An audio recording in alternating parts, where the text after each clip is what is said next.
Starting. Okay, we are online. So this is the second meeting for the open source VHDL group. And today's agenda is to present existing open source projects. But in the first minutes, I will show some updates. So yeah, we have a new attendee in the meeting. This is Espen from UVVM. And I will talk about the current status of our GitHub repository, some changes in the infrastructure. We got our first sponsor, and then we can go over to the presentations. So what's the current status? We have 7 active branches from 3 users. I've listed here the branches. These are the ongoing topics for the development. And the vUnit infrastructure is working. Several branches are already equipped with testing scripts. And I have triggered VHDL to implement further features. So Tristan is working on generic functions on interfaces. And then I think every generic feature is implemented in VHDL. So we can use it for the vUnit and Travis flow. So this is a quick update on this part. And yeah, changes to the infrastructure. Last time when I presented ZenHub, I noticed there was a change in the GitHub website. This was because they implemented the new feature called projects. It's like ZenHub, you can organize all issues on the website. So if I go to our repository here, there are 2 new projects. I created one for the data structures and one for the physical types to experiment with the feature. You can go to one of the projects and then you have these cards and swim lanes like in ZenHub. So you can open existing cards, take them and organize them in the flow. And yeah, so we don't need accounts at ZenHub and so on. We can use features from GitHub. So all the tabs and everything, boards and burn down, it's like a clone of ZenHub, right? Yes. Looks exactly the same. Okay. Yeah. I think we should wait what ZenHub will do, if they are better integrating with projects or if they have other extended features. I don't know what they will do. Okay. So I think GitHub realized that many external service providers are doing the same stuff, and they wanted to integrate this feature into their own project. Yeah. So when I'm here on the website, yeah, I already exchanged here the URL for the website. We have a new address. I will talk about it later. Yeah, 2 projects are created, and in general, the flow should be from left to right. So you have new items, you collect the issues, and then they are moving to the right side. Maybe they are almost done. And finally, if they are finished, they got out of the swim lanes. The current setup is only a test. So we will see how it works, and then we can adjust the swim lanes and the names and so on. Okay, sponsoring. Zigazi was very fast on this. We got a virtual server. I installed the Debian 9, and we have 2 gigabytes of RAM for our free usage. They linked the URL vhdl.net to the server, and the Doku wiki is already running on the new website. All contents are migrated to the new site, and hopefully the logins from GitHub and Google are working again. It works for me at least. Sorry? It worked for me at least, so I've tried it and Yeah. it worked. Yeah. I asked several other people and they said it's working. The VHDL.net name, was that free or? It's owned by Zigasi. Oh, okay, I see. So they have the authority over the link, but it's currently directing to this server. Okay. Okay. The last open point for me is a mail server. I have to set up a mail server and then we can send emails from the wiki and login information and so on. Okay, that's this stuff. And I think I missed one. Yeah. Aspen is new to this meeting, so please introduce yourself so that others know what you're doing, what's your company doing, and so on. Yeah, just now? Yep. Yep. Well, I think Jim and Lars both know very well what we're doing. So what I can do a brief presentation for you. I've been working with FPGAs for too long, 20 many years, and I've been working a lot with methodology. So I guess I've been working with methodology improvement since I was working with Philips Semiconductors in Zurich, 95. Been doing so-called best practice courses in FPGA design, design and verification for a long time, doing that in Scandinavia. And also 10 years ago, I made our first library called Digitas Utility Library, which I think inspired some other libraries as well. Then making a new company 5 years ago, we made or redesigned that, made something called Bitwist Utility Library, and changed the name of that and implemented a level above it called UVVM. And that's now basically two parts. It's UVVM utility library and UVVM verification component system. So a sort of a brief introduction. I'm doing a lot of courses as well on design and verification still, and now particularly on UVVM. Okay. So I know the website. I have read the documentation, but I haven't used UVVM yet. So maybe this will be a possible way for our POC library to test components, but I am not sure. We are looking into several different frameworks and so maybe we can have a separate discussion on this, maybe in private, so we can talk about what UVM could do for our library if it's useful. Yeah, sure. Yep. Okay. We can do that. It's fine. So open source project presentations, and the first one, VUnit. Sorry, Yeah. VUnit. I just did a little slice here for the attendees online at YouTube, so they can see the links. Yeah, that's good because much of what I'm going to say is something that you can find from that VNut github.io address later on. So I think you can take over the screen. I have released mine. Hopefully. The first thing I have to find is the actual button for doing that. On the left side, there's a green arrow. It's going to be exciting because I tried this out earlier today because I want to share several virtual desktops. So can you see anything right now? Can you lock your screen? I think we have a green bar and can mark show for everyone. So it's not jumping between the attendees. Okay, so where do I do that? I have a bar on the topmost window. It says you're sharing your screen in Swedish though.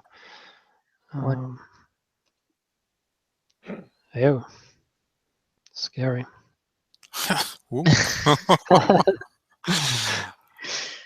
Yeah. Okay, so you're seeing what I'm seeing, I guess. Windows and Windows.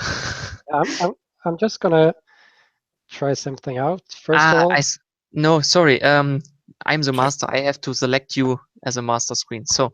Oh yeah. So this was the trick here. So.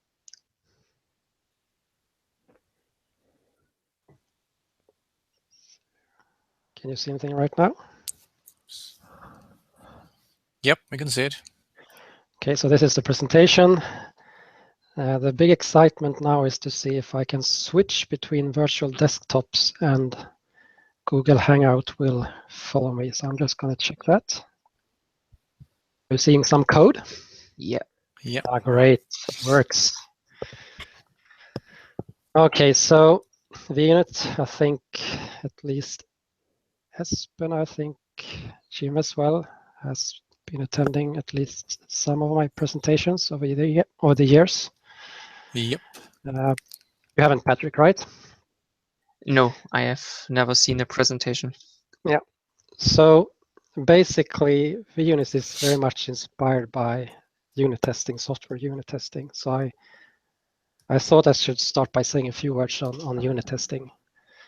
So in unit testing, code is developed in short code and test cycles that enables us to have early and continuous feedback in order to fight bugs and design flaws as they appear. And for most users, at least for me, they appear on a daily basis. Another idea with unit testing is that if you add just small pieces, small functional pieces, which are testable, you tend to end up with a very modular design, which is a nice property as well. So many people actually see unit testing as mainly a design methodology rather than a testing methodology. But now with many cycles, every day means a lot of testing, a lot of new testing, and eventually you have very many small tests, and you need a way to handle this, especially when you're doing regression testing. So the key here is to try to achieve full automation, and that's really the purpose of a unit testing framework. Just as an example, my project at Autoliv here in Sweden, we have something like 1,000 test cases for our FPGA. If you're not into unit testing, it's still just a test automation framework. So you can use it for testing on the top level as well. And all unit testers use the same tool for all levels of testing. Okay, so the basic structure of the framework is the layered one. So on the bottom, we have the logging framework. And the basic architecture of the logging framework is like this. Whenever you have a log call or want to do a log message, in this picture, I've represented two of them with a green and a red bullet. Those goes to logger.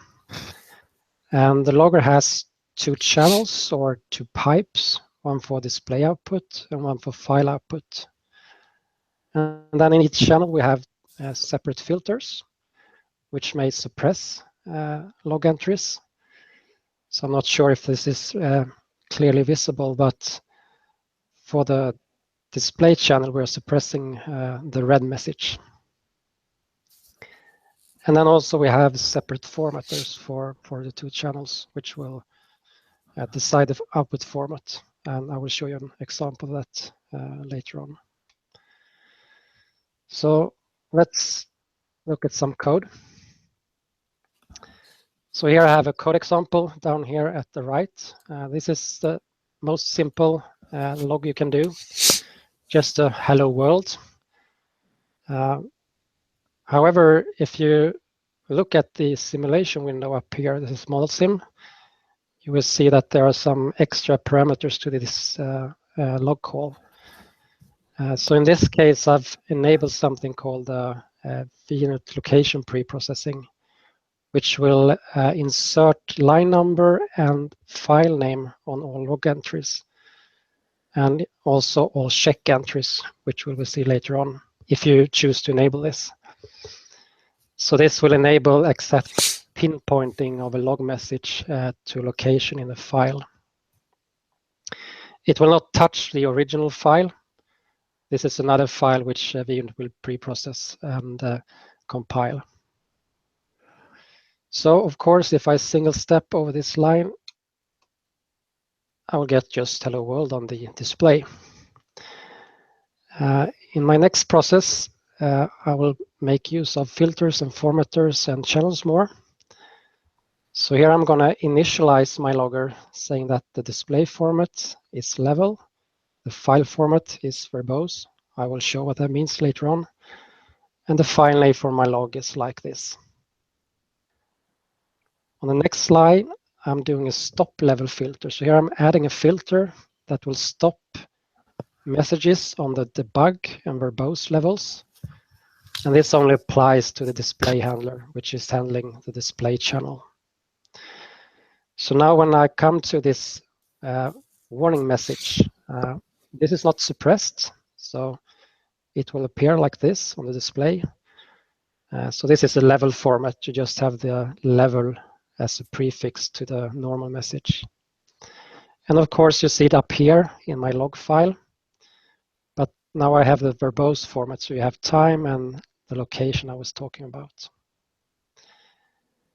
Next, I have a debug message. This one is suppressed, so you won't see it on the display, but you will see it on the log file. So the basic idea here is that if I have tons of debug messages, I don't want to see them all on the display. I keep them on file, and in case there is a need for debugging, I can open up the file and have a look there. My final process and my final example is that sometimes you want to have extra loggers because you want to have different settings. For example, you might have a module which you want to log to a separate file, not share files with everyone else. So you can create your own loggers. It's just a variable with logger type. Logger T type can be a shared variable if you need to. And I initialize that logger to have the file format verbose CSV in this case. And I use a different file name.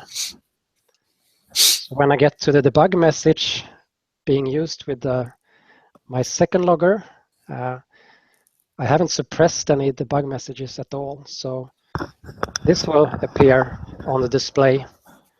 I haven't specified any output format, so the default format is the raw format. So what you see is what you get. And here you also see the CSV format on my second logging file. The use case is to be able to open up the log file in Excel, for example, and use all the whistles and bells over there to filter and so on. Okay, so that was intended to show for logging. Any questions on that one? I have no questions. It's Okay. perfectly clear. So we move on to the next layer, which is the assertion library, or what we call the check package, because all our functions and procedures are called check something rather than assert something. So okay, when the check fails, it will generate an error message, and it will use the logging framework to do that. Which means that a lot of the things that you will see with loggers also appear when you do checking. For example, how you decide the output format. We have 15 different or so checks. They come in sometimes just sequential versions, sometimes something you call in sequential code, like a normal VHDL assert. Sometimes in concurrent versions, which means that the check is done on every enabled clock edge, or some checks have both sequential and concurrent versions. So some examples. The two most commonly used checks, okay, we have many, but two of them are the ones mostly used. One is the simple check, the same thing as an VHDL assert, just testing a Boolean expression. You can have it just like that, or you can have an optional error message, or you can say what error level you want to have, the default being error. So normally you don't type that out. Another one commonly used is check equal, which checks the equality between two variables or two signals. They can either be of same type or of similar types. So here I'm testing a vector. Not sure if it's a standard logic vector or unsigned something, and comparing that with an integer. In this case, I'm going to have a failure just to see what it looks like. So I have an error. If an equality check failed, I got some value, I expected some other values, and then I appended my custom error message. So I have two different output formats. Depending on what the values represents, one or the other may make more sense. And then on the bottom, I have a concurrent check. So this check false will check on each enabled clock edge that the FIFO false signal is false.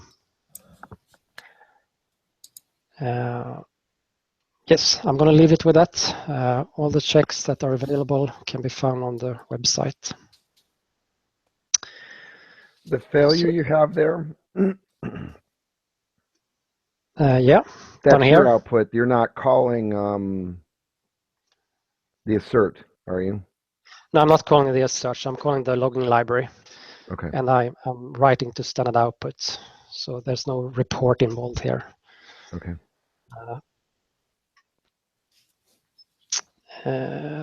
Okay, so moving back to the presentation. So the next layer is the VHDL test runner. So the VHDL test runner is responsible for the test bench administration. And it's based on what is called the X-unit architecture. So I guess most unit testing frameworks for the various software languages are based on the X-unit architecture. It's just a name, comes with a number of concepts, and you will find those out when I'm presenting an example. The important note I want to make here, which I also made examples on for the initial commits to CoreLib and how you can interact with Travis, is that the VHDL test runner is independent of the assertion library you use. So you can use OSVVM alerts, UVVM alerts, or in many cases, people have their own proprietary libraries. So they can start using this test runner without having to first change their legacy test benches. So an example of this should be, number 5. So this example is actually Torsten's test bench for his proposed dictionary package. I'll just shorten it a bit to more nicely fit on a single screen. So every VUnit test bench starts by including the VUnit functionality with a context like this. Down on the top level, there is a runner configuration generic. And later on, when we apply Python scripting to this, the runner configuration is the way through which the Python scripts controls the test bench. But now in my first example, I'm just going to run the VHDL test runner standalone, so I have to assign a default value to this generic, and this is the one to use. Then every test bench has, or often at least, they have some main controlling process that orchestrates the rest of the test bench. In the world of unit testing, that thing that controls everything is called a test runner. So I'm calling my process the test runner, but you can call it whatever, main or something. The important part, though, is that the test runner process starts with a test runner setup call, which takes the runner configuration generic and initiates the VUnit the structure. The next important part is that this process has to end with a call to the test runner cleanup. It will clean up and end the simulation. In between there, you can actually have anything you would like to have, your normal test code. But often what we do is that we split up our test bench into number of test cases. So we do a number of tests reusing the same test bench infrastructure. In this case, since we are testing a package, that's not much structure in the test bench, but normally we have the device under test, you will have drivers, monitors, scoreboards, whatever. So it's not a single process testing methodology. You can have as many processes as you like. To explain this construct I have here in the middle, I will better single step through the code. So now I'm up here at the while loop. The first time this test suite is a function with no parameters. The first time it will let me through into the loop, and I will hit the first, I will hit an if statement. So in VUnit, every test case is represented by a branch in this if-else if statement. And the name of the test case is this string, which is a parameter to this run function. So when I call this run function, VUnit will ask itself, have I run a test case with this name before? No, I haven't. So I'm going to return true and let the code proceed with this if branch. So it's going to do this check equal. I'm coming back to the while loop, and VUnit will ask itself, did I run any test cases in my last loop iteration? Okay, yes, I did. So maybe I should try it once more to see if there are more test cases. Have I run the first one? Yes, I have, so I'm not going to run that anymore. Have I run this one? No, I haven't. So let me run this. It's back. Nope, nope. Have I run this one? No. So let's run this one.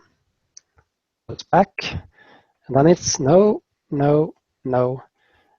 Now I get back to the beginning again. So now we recognize that I didn't run any test cases in my last iteration. So I'm done. I can exit the while loop.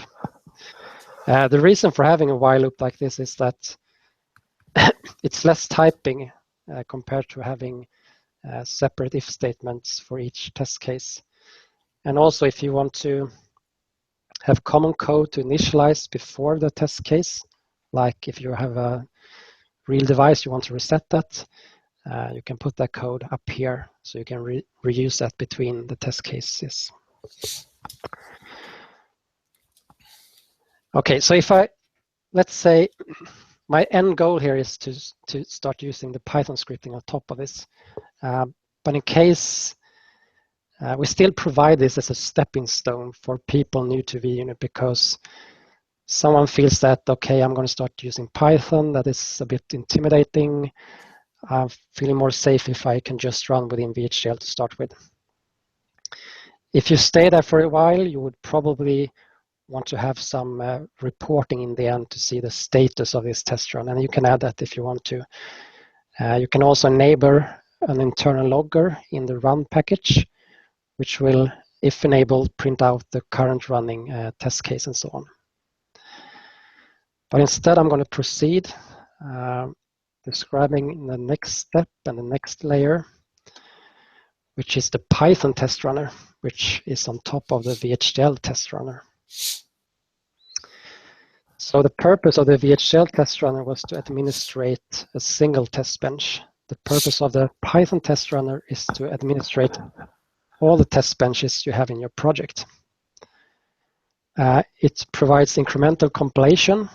So it, once given the VHDL files of your project, it will figure out dependencies, compile order.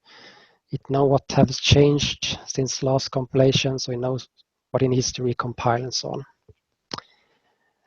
It can handle errors that an assertion library cannot, like if you're indexing an array out of range, if you have division by 0, if you have legacy code using an plain old VHDL assert and so on. Its normal behavior is to run each test case in a separate simulation. So by sending the correct commands to the run a configuration generic, it can enable just one test case at a time. Lars? So, yes? You said handles errors the assertion library can't do. Could you elaborate on that? So if you're doing How does it do it? yeah, so for example, if you had the division by 0, your simulation will just stop.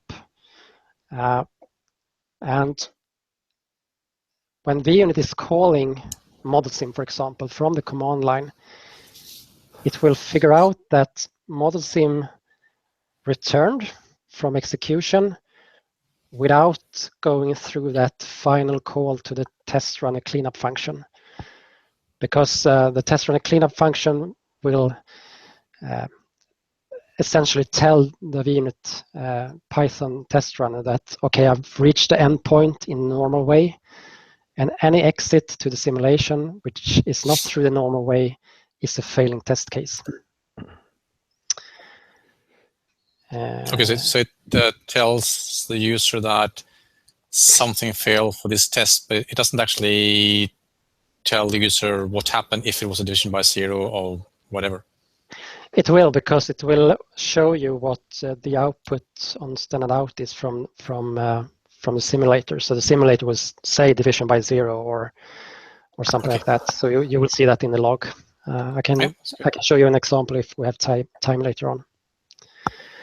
Anyway, there are several points of doing this in isolation. You can override this behavior and run everything in one simulation if you want to, but there are a number of points. For example, say you have a long test run with 10 test cases. You started overnight, you go home, and the first test case fails. Then if you're trying to run all test cases in the same simulation, you will only run the first one and it will fail.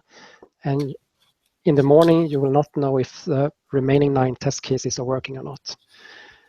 If you run them in separate simulations, you will have the result for the entire 9 or the entire set of 10 test cases.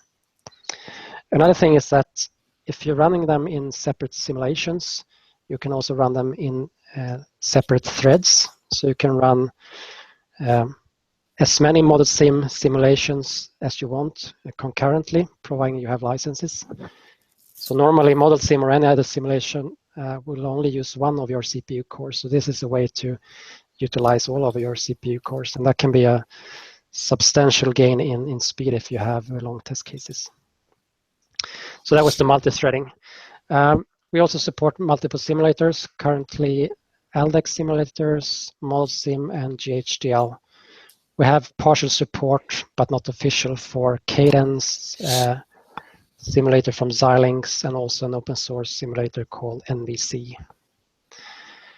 It integrates nicely with the continuous integration tools. I will show you something about Travis later on, since we're using that for CoreLib.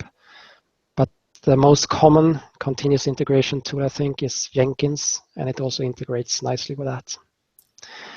It's actually language independent, so we have basic support for running System Verilog test benches as well. Not at all the same amount of supporting packages though, but just as an example, you can run it with System Verilog. So, can I ask Patrick a question? Yep. How do we pick Travis rather than Jenkins? There's no public service for Jenkins. So you have no servers. You need a server to install the complete tool chain. But now when we have a service, the only tool that we can run under Travis is GHDL. Yes. Yes. For VHDL. If we are using Verilog, there are other simulators, but we are a VHDL group. So currently we have only GHDL. Okay. But that we can change with our own servers, and hoping that the different vendors provide us with free licenses. We should be able to do automatic regression testing on many simulators. Yeah, that's a possibility. Yeah. So with VUnit, we have all the simulators we need locally, and we can do regression testing on all of them. But to have this feature of showing people that's pushing new code to our Git repository and get some some basic feedback that what I pushed is at least working on GHDL, then Travis is a good way of doing that. And how do you feel about Travis versus Jenkins? Me? Yeah. I'm very much more used to using Jenkins because that is what I've been using at work. But we found out, okay, Travis is something what we can do, and we can do it in public without having our own servers. And I think it's a great service if someone do a pull request to our repository, they get the immediate feedback.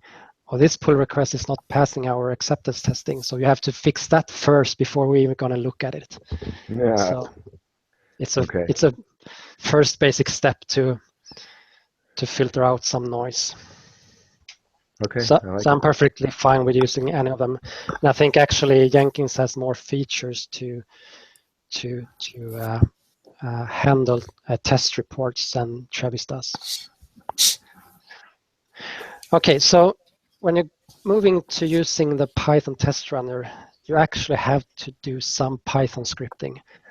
But you shouldn't be afraid of this because it's more or less a copy and paste exercise. So this is a test script, a complete test script for a project.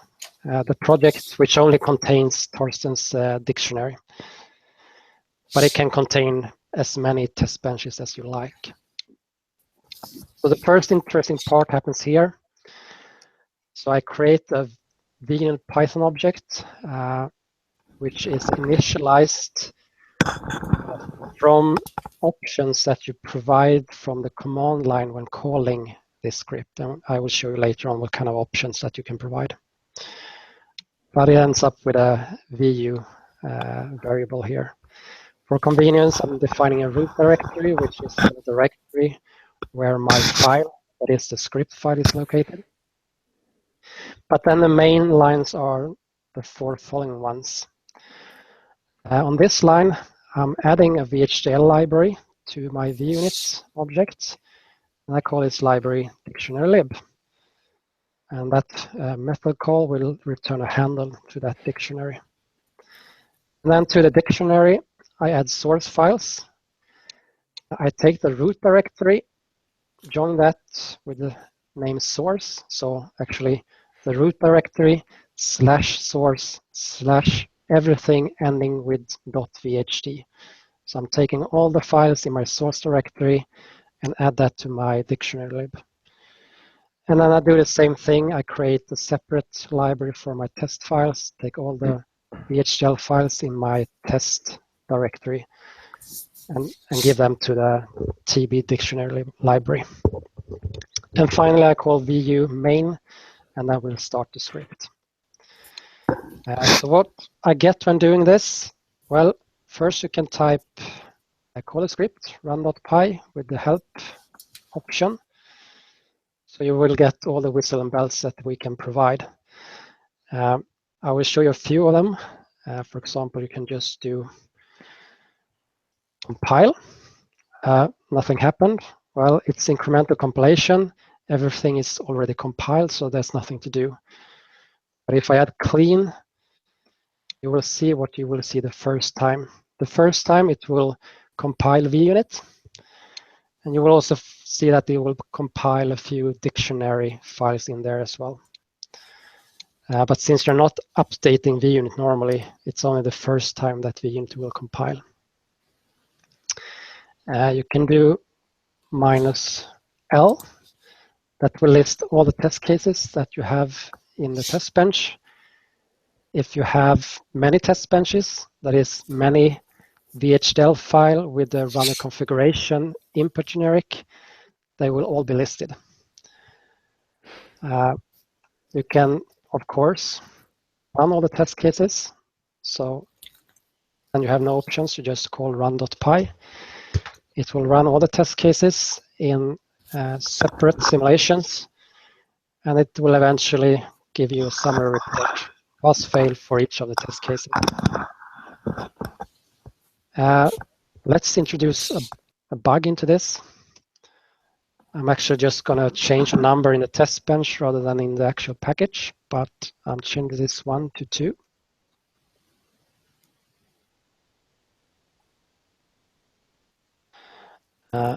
Run again, and now I'm going to use the P option. -P4 means that, okay, I have these test cases, run them in 4 different threads, start 4 different simulations. Now when my simulations are that fast, the speed gain is probably limited, but if you have longer test runs, that makes a big difference. So now you see I have a failing test case named test that dictionary data can be set and count is updated. If I scroll up, I will find an error message. Here, error, equality check, got 1, expected 2. I didn't bother to put an error message here, but I can look at the stack trace, which is dumped by the simulator. So I can see that the check was called from tbdictionary.vhd, line 30, and that is, of course, the line that we were changing here. So what would I like to do in this case? Well, probably I need to do some debugging. So you can open this test case in the GUI. I just want to run this test case, and it was named something updated. Just to make sure if I do the list command, yeah, it's only one test case that has the word updated in it. So let's run that in the GUI.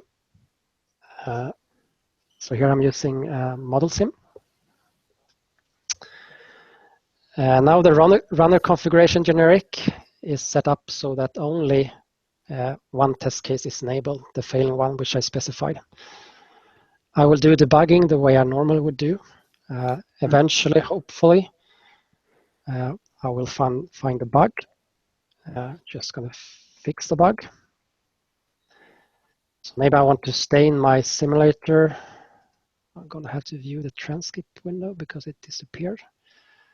I can do vnet restart, means that it will recompile and restart my test from within the GUI. Now I just run to the end. There's an exit code with 0, which means everything is good. I see no error messages, so it just completed. So at this point, I'm done debugging. I will close my simulator. Just to make sure, I should probably do some regression testing. And one bug may cause another one to appear. So I'm doing testing of a selected set of test cases. Everything is green and I'm fine. I can move on, add a new functionality and a new test case for that. I would also like to show you, for those of you that haven't seen Travis yet.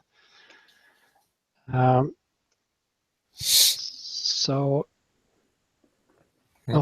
now we have that effect again. So here is the CoreLib website. No, it's not. It's actually Travis, travisci.org. So there's a link from our websites to Travis. So here I'm looking at the branch, which I did for one of the old VHDL proposals, which I made a test implementation for. When someone commits something to our GitHub repository, any branch or make a pull request, it will trigger Travis to create a new fresh virtual machine. It will install Linux on that. It will install Python. It will install VNet, which is a one-liner. Here I'm also cloning UVVM. So any project which is on GitHub is easy to clone and have on this Travis virtual machine. OSVVM is included in VUnit, so I didn't clone that one. Eventually, it will call my run script, and it will compile, as you saw before, run the test cases, make the summary, just as you saw before. And if everything passes, then this branch will become green. if there's something wrong, you will have something that is red like you see over here. So that's basically how Travis works. Can you show the link in GitHub, the reports? Yes. I think the others haven't seen this before. So tab VHDL.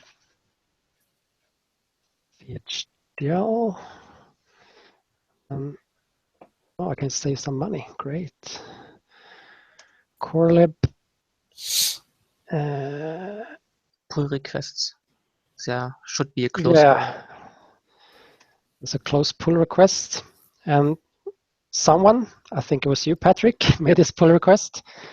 And I'm not sure if you can see it down here as well, but you will see that There's view details. you don't have to do this when the pull request is open, I think, but you will see that one check passed. It was sent to continuous integration on Travis, and you would get this green check mark. And you could also see in the original list here that you had a green check mark. Otherwise, it would be a red cross or something like that.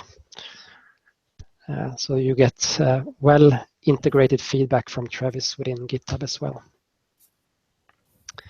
How am I doing time-wise? I have completed the presentation for the basic core of VUnit. So these 4 layers builds the core of VUnit. There's also a number of supporting packages used by them, like string operations and so on, but they are not so interesting, so I'm not going to show them today. Then we have a number of add-ons, and I think I would like to mention them briefly. OSVVM is an add-on. An add-on means that it's not compiled by default when you running your run script. You have to add a line saying add_OSVVM or add_array utility, for example, to include that. And this is very much separate from the rest of the layers, but they are still useful test bench utilities, so we have included them. So OSVVM is redistributed with VUnit. It's a plain copy, nothing is changed, so I will let you present that, Jim. But I'm going to say a few words on the array utility. So the array utility is a package to handle 1, 2, or 3-dimensional arrays of integers. And the array is dynamically sized as you add elements to it. And I think the main feature of this is that you can load and initialize arrays from file, and you can save arrays to file. So it's a great way to do file-based testing. I've also started to work on making this package based on generic types. But one problem for me is that, okay, we support VHDL, which doesn't support generic types kind of yet. It's coming. But also for simulators that do say that they support it, like ModelSim and other LX simulators, I have yet failed to make an implementation that passes in both of those simulators. So there's a maturity issues going on here. But I will continue to work on that, and hopefully I will be able to make this more generic and not just base it on integers. As an example, I'm going to take bench for one of your packages, Patrick. So there's a math package or library, and within that there is a cubic function. It doesn't matter what the cubic number function is, but it takes one integer input and responds with one integer output. So what I'm doing here is that I have reference data, which is a variable of my array type. And I initialize that array by loading a file, this file. Now, there is something going on before here, and I should explain that. So whenever VUnit runs a simulation of a test case, it creates also a separate dedicated library for that test run, where it collects all related files. So a good way to place your input files and output files is within this directory. This directory is passed on through the runner configuration generic, and you can get that by calling the output path function with the runner configuration as the parameter. And then join is the same function that exists in Python. It will just take this directory, join with this name to make a complete path name. When loading from file, the array will be one-dimensional. So here I'm having just a long vector of numbers. The numbers will be pairs of input data and expected output. So I think that is better represented with a two-dimensional array, where I have two items in one dimension, the input-output pair, and then I have a number of such pairs. So I can do a reshape operation on the array to get the 2 by reference data length divided by 2 array. And then I'm just going to loop through all those pairs of input-output. I'm going to call the cubic number function with the input part and do check equal with the output part, which I get from the reference data. And that's pretty much it. So that's a very basic example on how to use this for file-based testing. I use this heavily at work because we're doing image processing, and we have a lot of reference data, which is computed by algorithm people and MATLAB and so on. Finally, I'm going to say a few words on the message passing package, or COM package. So this is kind of our answer to the question on how to do transaction-based test benches.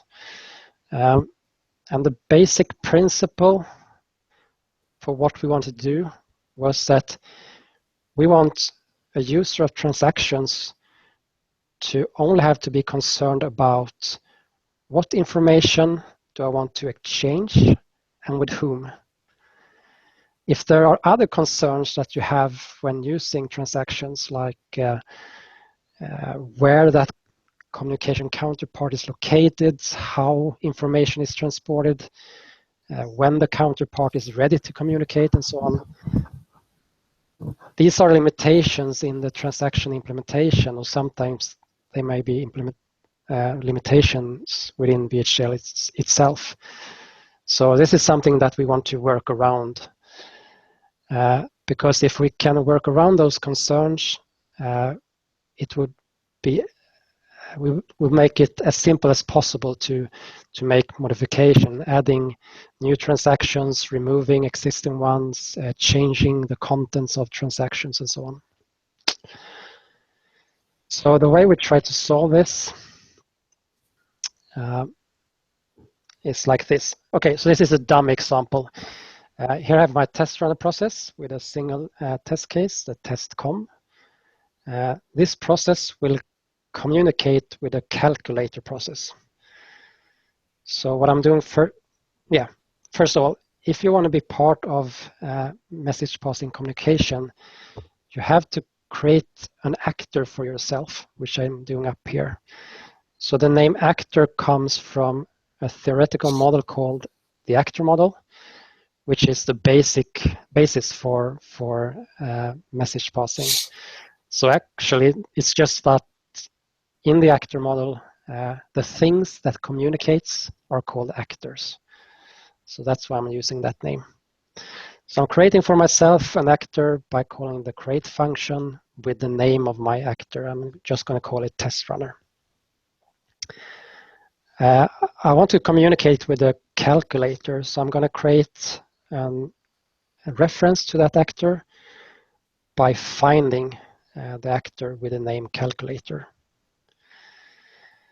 Then in my test case, I start with a number of sends. I'm sending commands to my calculator. First, power on, add 3 with 2, add 1 and 1, subtract, and so on. So the way to read this send procedure is that send over the global network. There is one global network that takes care of all the messages being passed around in a simulation. So pass over that network to the calculator a command or a message saying power on. Now, if you look at these different commands, they are kind of different types. So you have power on and also power off commands.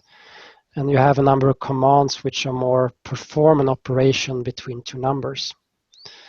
So if I consider these to be two different message types, I would need to have two different send procedures taking different types as the third parameter. But it wouldn't stop there. I would have to make new versions of every function and every procedure that builds the complete infrastructure for doing message passing. So I would heavily involve the user whenever the user wants to create a new type of message. So I don't want to do that. And the other alternative that we have is to base this on generic types. But again, the problem with generic types is that they are not fully supported yet. And another problem I see is that when using generic types, although if they work, you end up often creating a lot of supporting functions for those custom types. So you end up also creating functions which you feed to the package like generic subprograms. So I think that is involving the user too much. I want to provide a solution, not a template to build a solution, but provide a solution directly. So the way we address this is to say that, okay, our message passing infrastructure can only handle one type of message. It can only handle messages of type string. So if you want to send something else, which is usually the case, you first have to encode your type into string, and then on the receiving side, you have to decode back to the original type again. So that would be okay for standard types like integer vectors if you have a message based on an integer vector, or if you have Boolean, standard logic, and so on. And we do provide encode and decode functions for all those standard types. The problem is that often you have messages of your own types, like this. My calculation message type is an operation. It's a record with an operation, either add or subtract, and then I have my two numbers. So to solve this, to avoid having the user get involved in creating encoding and decoding functions, VUnit can parse types and create encode and decode functions for you.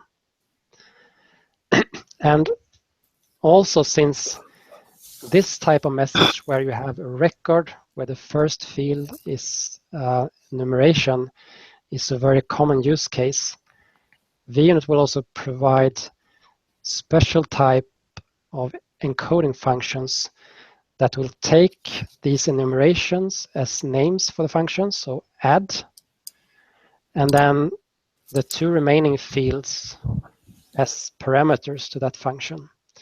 So when I'm calling add here, add 3 and 2, what the provided function will do is that it will create a message of this record type.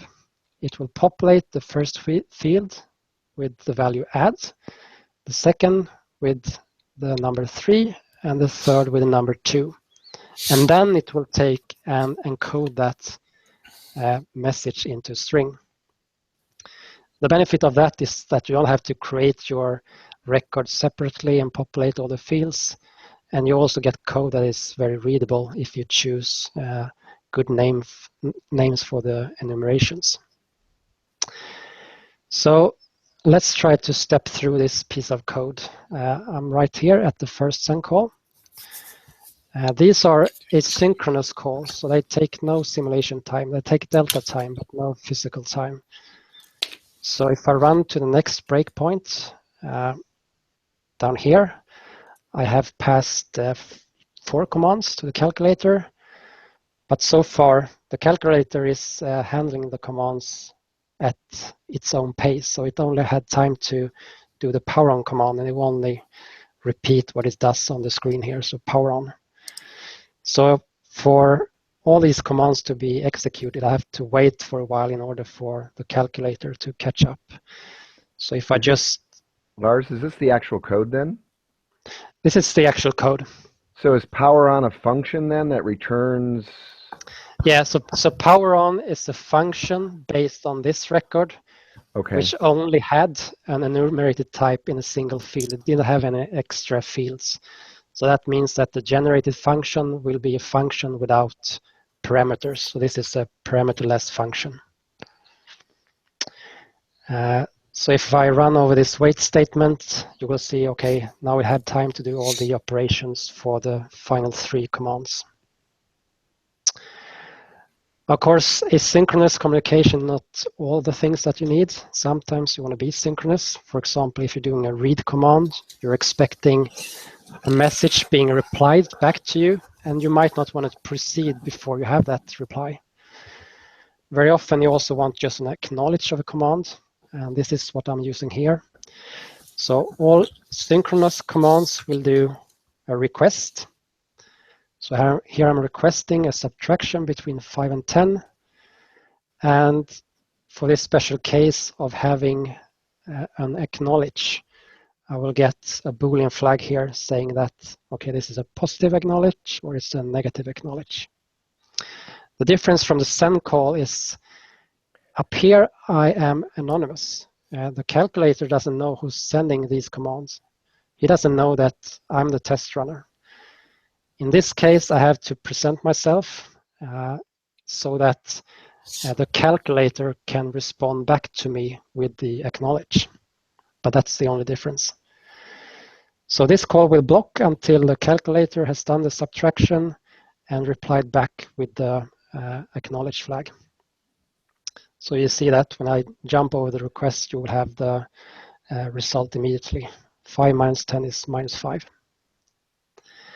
So finally, let's have a look at the calculator side. The calculator also has to create an actor for itself, named calculator. It starts with a blocking receive procedure call. So I'm waiting for messages to be sent over the network to myself. And then I will return with a message placed in message. When I have record types like these, I can use the getMessageType function on the message payload. And that will say to me what message type I have. So if it's a power on, I will do something. If it's power off, I will do something else. If it's add, I will do the operation and so on. So note that even though the enumerations, power on, power off, add, and subtract come from different types, they can all be handled in the same case statement. And the magic is really the getMessageType function, which is also a function that is generated by VUnit. Finally, there is some common code to print the result of the operation. So 5 minus 10 is printed by these lines. And at the end, I have a line saying, okay, let's look at the sender of the message. If that is not unknown, which was the case in the last request call, then I'm going to send an acknowledge back to the message sender. It is an acknowledge for the message with this ID. So every message sent within this mechanism will get its own ID. And the request will block until it receives an acknowledge to the message ID, which was the one it sent. So if you cannot assume that the first acknowledge is for your message. You have to look at the ID in order for enable out of order execution. And the Boolean expression, the acknowledge I'm sending back, is determined by this expression, basically saying that if I had said power off to the calculator and then try to do an operation, it will say fail. That's basically it. So now I think I have addressed only the concerns to be involved in what type of information to exchange and with whom. And if I only have these concerns, the code becomes very clean. It's also very easy to add something. So if I want to add a multiplication operation, for example, well, there's another type up here. I would have to go to the test bench. I want to test this. I'm going to send a multiply thing. Multiply 6 and 5. Mult. The calculator has to be prepared to handle multiplication. I'm going to copy this. So there's a multiplication. Sign I'm going to print is this one. The result is based on the multiplication, of course. Save that. Hopefully, restart, so it recompile. So it's blocking on my breakpoint, but now I'm just running, and you see 6 times 5 equals 30. So it's very easy to add and remove, and also add new types of messages. The last thing, which I forgot to mention, but then I'm done. How do you make VUnit create all these functions for you? Well, in your run script, you're saying that within my library, there's a package called message types package, because that's one of the files which I compile into the library. Take that package, generate codecs, and put those codecs in a package named message codecs package. And that will also be compiled into the same library. And that is something that I include in, something that I include into my test bench over here. So that's it for my entire presentation. You showed it before, Patrick, but all information is available if you start at this page. Okay, any questions? It was Very nice, very nice. I have 2 questions. Yeah. The loading of comma-separated files. Yes. This is a request for the core library. Is it a standalone package, or is there too much other code in it to supply it to core library? You mean array package? Yeah. It is completely standalone, so it doesn't use any of VUnit logging and checking. So we made it completely standalone. The same thing goes for the message passing. So when we say add-on, means that it doesn't depend on the other parts of VUnit, and VUnit doesn't depend on that part. So it's mutual. What does it do for error reporting then? Yeah, that's a good question, because of course there are errors that can happen. So we did have a lot of discussions. Should we, just because we've made a utility that is completely standalone really from the rest of VUnit, should we still enforce VUnit to be used? We decided not to. So in case there are a search in there, they are actual VHDL search. And as you saw before, if you're running VUnit with a Python test runner, we can still pick up a search based on that. Right. The other thing that made us do this decision is that it's sometimes hard to figure out what is an error and what is not. So let's, for example, take the message passing. When you're sending something, you can add a timeout. So if the timeout hits, is that an error, or is it just something that you wanted it to do because you're having a polling approach to how you do communication? It's hard to tell. So the way we do this is that, sorry, dropped my headset. The way we do this is that what you see here is shorthands for the full version of the send procedure. these have actually not been released yet. So the thing that you will find in the repository has another parameter to the send procedure, which is status. So this call will return a status, which you can look at. Normally it will be okay, but if you have a timeout, you can look into the status record that there has been a timeout. And then it's up to the user, is this an error or is it not? If it is an error, do I want to report that? What assertion library do I want to use to report that? VUnit, OSVVM, UVVM, or something else? So we're giving the user free hands on how to deal with this. And are these blocking the sends? The send is asynchronous, so this is not blocking. It takes some delta cycles because... Right. Yeah. But does calculator finish instantly then also? Is calculator with no time passing? Yeah, since this is a dummy implementation, okay. It is no time. But if calculator was, let's say, I had a real calculator device which takes some time, and I have a driver process for that.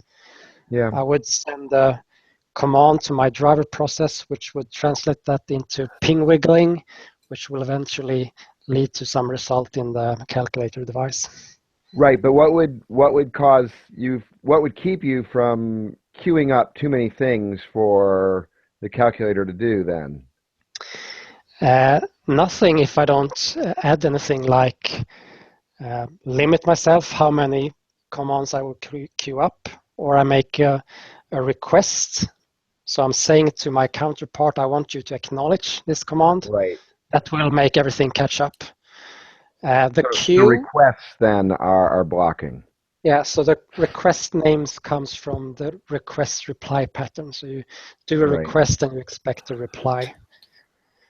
There's also something called publish, which you can look at on the website. That's a way of broadcasting information to many people. So sometimes you want to do a transaction and you want to send that both to a driver and maybe also to a scoreboard. Then the sender or the publisher can just do publish and not specify any specific receiver. Rather, it's all the interested receivers that have to subscribe to messages being published by the sender. So you can add any number of receivers or subscribers, and when you do, you don't have to change anything with the subscriber because the subscriber isn't aware of who's receiving what is being published. So when you say publish, you would give it your name. You'd give it self in this case. Exactly. Yes, exactly. Because you have to say this is something being published from the test runner, because the subscriber would subscribe to test runner. So the logic has to know that this is actually a message from someone that I'm subscribing to. But that's handled underneath. So you won't see it, but you have to provide the sender. I have another question. Can you show the records and operation types in the package? You mean this one? Yes. So your Python code is running over this package and generating new functions for the decoding and so on. Yes. So you will get encode and decode functions for all these types. So you actually get an encode for this type as well. But I only showed you the special encoding functions that exists for records of this type because I think they are very convenient.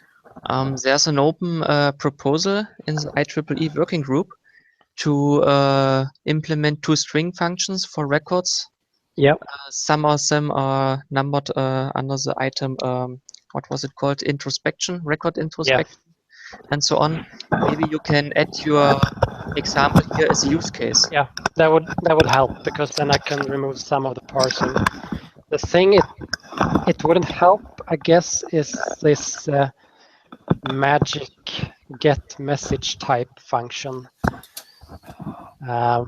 because this when I parse the message types, I'm seeing, okay, I have a number of records of this special type. They have the first field being an enumeration. So it's going to take all those enumerations and create a new enumerated type, which is the merger of these two. And it's also going to, when encoding the values of these enumerated types, it will encode them into different representations. So there's no way that you can mistake. So adds and power on will not have the same encoding just because they are the first element in its own enumerated type. So there's a type safety involved here as well. Because that might be another concern. Since I'm encoding everything into strings, I'm kind of shortcutting VHDL strong typing. But what I'm shortcutting is static typing checking, which the compiler can do.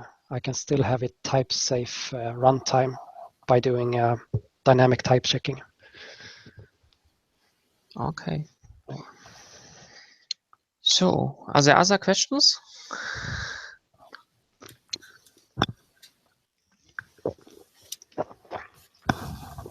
I exceeded my hour by 4, I guess. I'm sorry about that. Oh, it wasn't that much. I think I started at 7:30. So okay, 1 hour 10 minutes.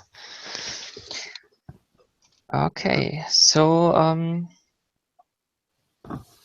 then I think I take the screen back. Yeah, please do. Just a question before you continue. How long do you expect us to keep on this meeting? We have 2 other presentations. I think I can make it in half an hour or so to show what our POC library can do. And then I don't know how much Jim has prepared. Half an hour? Or? Oh, at least a half an hour, if not 45 minutes to an hour. I mean, we've got people on that have seen some of OSVVM, so I can go through that part very quickly, and there's other sources of those presentations. But then there's also the additional stuff that we do in the class that I want to spend a few minutes on. So okay. And it's a different view of the world than Lars's. So it'll be interesting in that aspect. Yeah. Yeah. Comes at the same problem in a different direction. So. Yep. Okay. So Esme, if you have to leave also, it's all recorded. You can catch up with it. And I think we are going to schedule more presentations from other projects, and then we can include UVVM. Yep.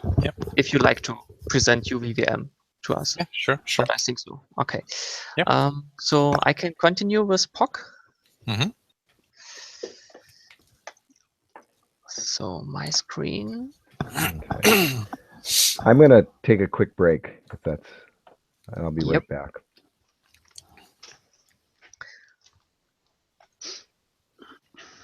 So the POC library. POC is an abbreviation for pile of cores or a stack of cores. And originally, 2 co-workers started to collect IP cores, which they have implemented here at the chair. And the library was growing and growing, and then they attached other things like packages, utility functions, and so on. And now the library is quite huge, and I will give a short overview, and then I will show a typical use case, how you can use POC and how flexible the library is. So what are our main goals for our IP core library? We want to be independent. This will be explained later. We have generic IP core implementations. So it's mostly using generic VHDL code. And if we need it, we have optimized implementations for the several target architectures. So if it's needed, we can switch over to primitives from Xilinx or from Altera. With independency, we mean we are independent of the host system. You can run us on Linux and Windows, and some tools, if they are provided for the platform, can run on Mac OS. Then we are independent on the device platform, so you can use our library with ASIC designs or FPGA design flows. We are independent of the device vendor itself, so we can switch over the IP cores between Altera implementations, Lattice, and Xilinx. And we are independent in the tool chains, so we can switch synthesis tool chains and simulation tool chains for every IP core. So what tool chains do we support for synthesizers? Okay, there's only one for Altera, it's Quartus. Then we have an implementation for Lattice Diamond. I'm working on Synopsys, but it's not ready yet. We have the Xilinx ISE implementations with the subtools XST for the synthesis tool, the core generator, and Plannerhead. And new features are the integration with Vivado, synthesis flow, and the IP core catalog. So you can generate IP cores. For simulators, we have support for Aldec Active HDL. My two test versions here are the Student Edition and the Lattice Edition. I don't have a license for the full version, but the interface is the same and it should work on every machine. We have a special integration with CocoaDB and QuestaSim. And there's another ongoing project to integrate CocoaDB with VHDL, and especially to get CocoaDB running on Windows. Of course, there's the integration for ModelSim or QuestaSim, and we have the vendor tools, the vendor simulators from Xilinx, the old one, ISE simulator, and the new one, Vivado simulator. So these are our supported tool chains. So what exactly is POC? In short, it's a collection of VHDL extensions. So we have new types, we have many functions and especially conversion functions, and we are providing some packages which form a sub-library like for vector operations or physical types. Then the current implementation contains over 120 IP cores. It's going from little IP cores like synchronizers up to bigger ones like a complete cache. And these IP cores are used in academic and commercial projects. So it's not just students' projects, it's really used. And the third part is a Python-based infrastructure with, which is shipped with the library. It's providing one command line interface for every tool we want to use. And it contains a generic IP core database to describe the IP cores and the dependencies between them. So if we dig a bit deeper into it, new types means we have vector types. Currently it's one dimension and two dimensional. You can convert this to matrices, and the big one is the physical type implementation. So you can calculate with times, frequencies, memory sizes, and baud rates. We are shipping packages, especially for the conversion functions. We have a gate abstraction layer, so you can write many gate RTL gates as a one-liner in VHDL. Then the vector library, a string library for printing error messages and assert messages. And the last point is the configuration management, which I will show later. Yeah, IP cores. These are ready to use, and you can customize the IP cores. So the usual flow is you take POC, you include the common packages into your project, you configure two files, which are called my project and my config. So it knows what's the target platform. And if you need, you can add constraint files, which we ship with the IP cores. Then you can customize the IP cores. For example, you can say you want to have an output register, or if you want to size word sizes, input bits, counter sizes, and so on. And mostly it's using generic VHDL code, as I said. And if it's not possible for special implementations, the IP core will look up the configuration, which is passed into the project by the myconfig package.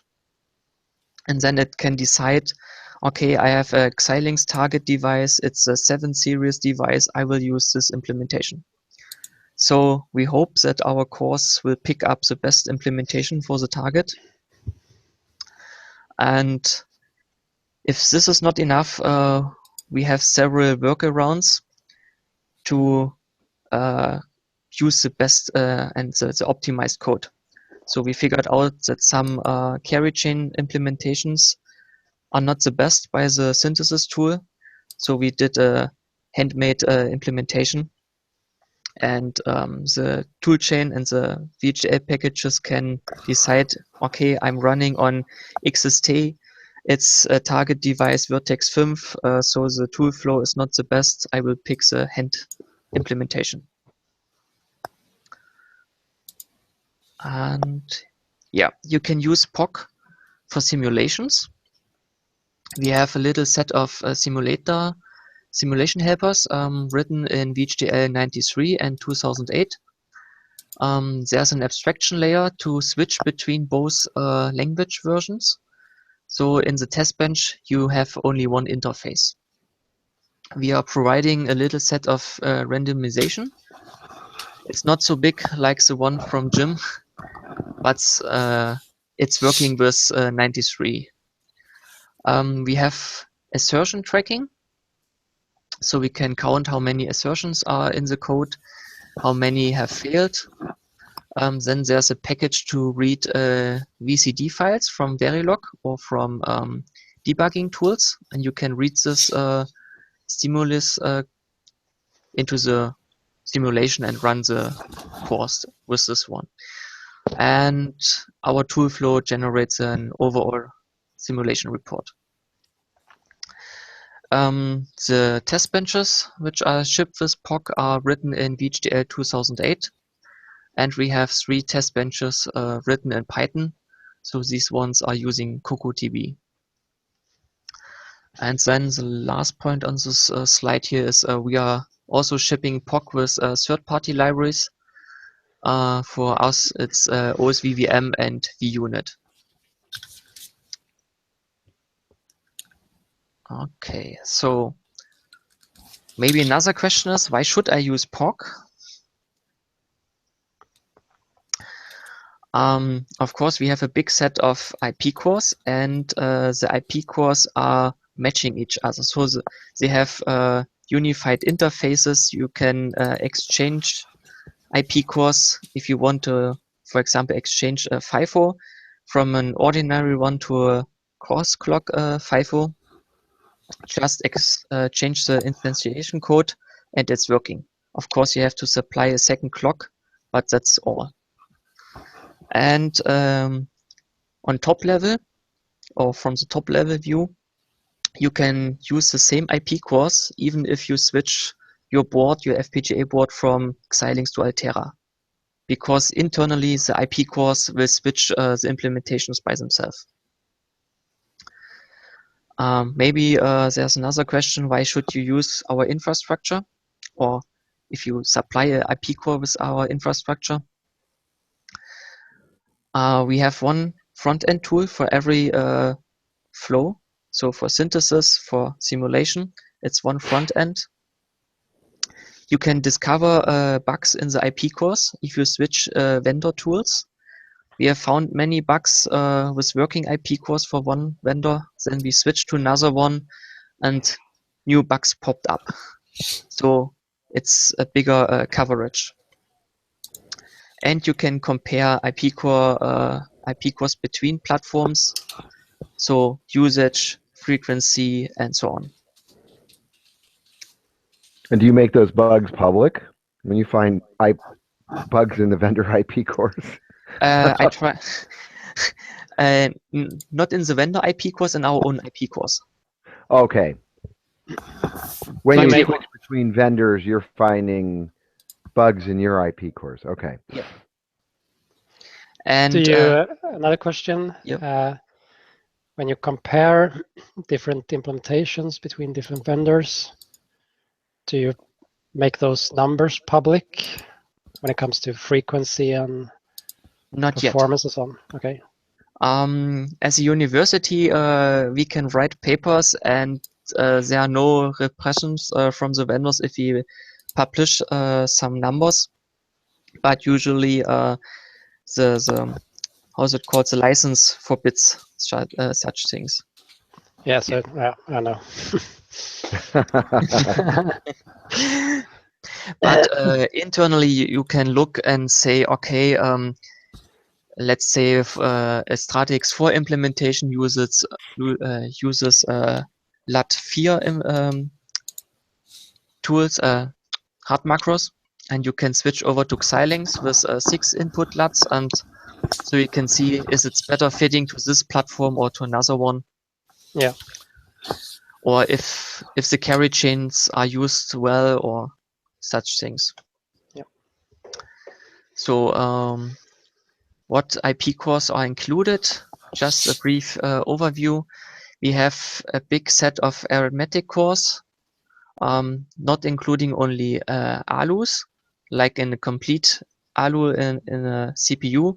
We have standalone cores like division, wide input additions. So if you have an adder with 1024 bits, such things. We have bus implementations for our own protocols called POC memory and POC stream. And then we have wishbone abstraction layers. We are including on-chip memory elements. These ones are called OC-RAM for on-chip RAM implementations. So you have one RAM macro for Xilinx, Altera, and Lattice devices. You only say this is I want to have a true dual port RAM. This is the clock. There's a write enable. This is the address size. This is the data size, and you will get the best fitting implementation for their hard macros. On top of this, we have FIFOs and caches. Also included are low-speed controllers like E2C, SED controllers, one-wire, and so on. We have a complete network stack up to the UDP layer, and we are also supporting IP with version 4 and version 6. And then there are other little cores like cross-clock synchronizers, filters, and gearboxes. So how do we do code quality checks? One question. Yeah. Do you cooperate with open cores? No, not really. All right. Any particular reason? Last time I looked at it, it's really dead. I think 2 years or so, there was no commit to the platform. Most cores are licensed with a restrictive license like GPL. So you can't use these cores in commercial ones, in commercial projects when the code is closed. So our license is a Apache 2 license, so everyone can use it. There are no restrictions. The only one is you have to name us.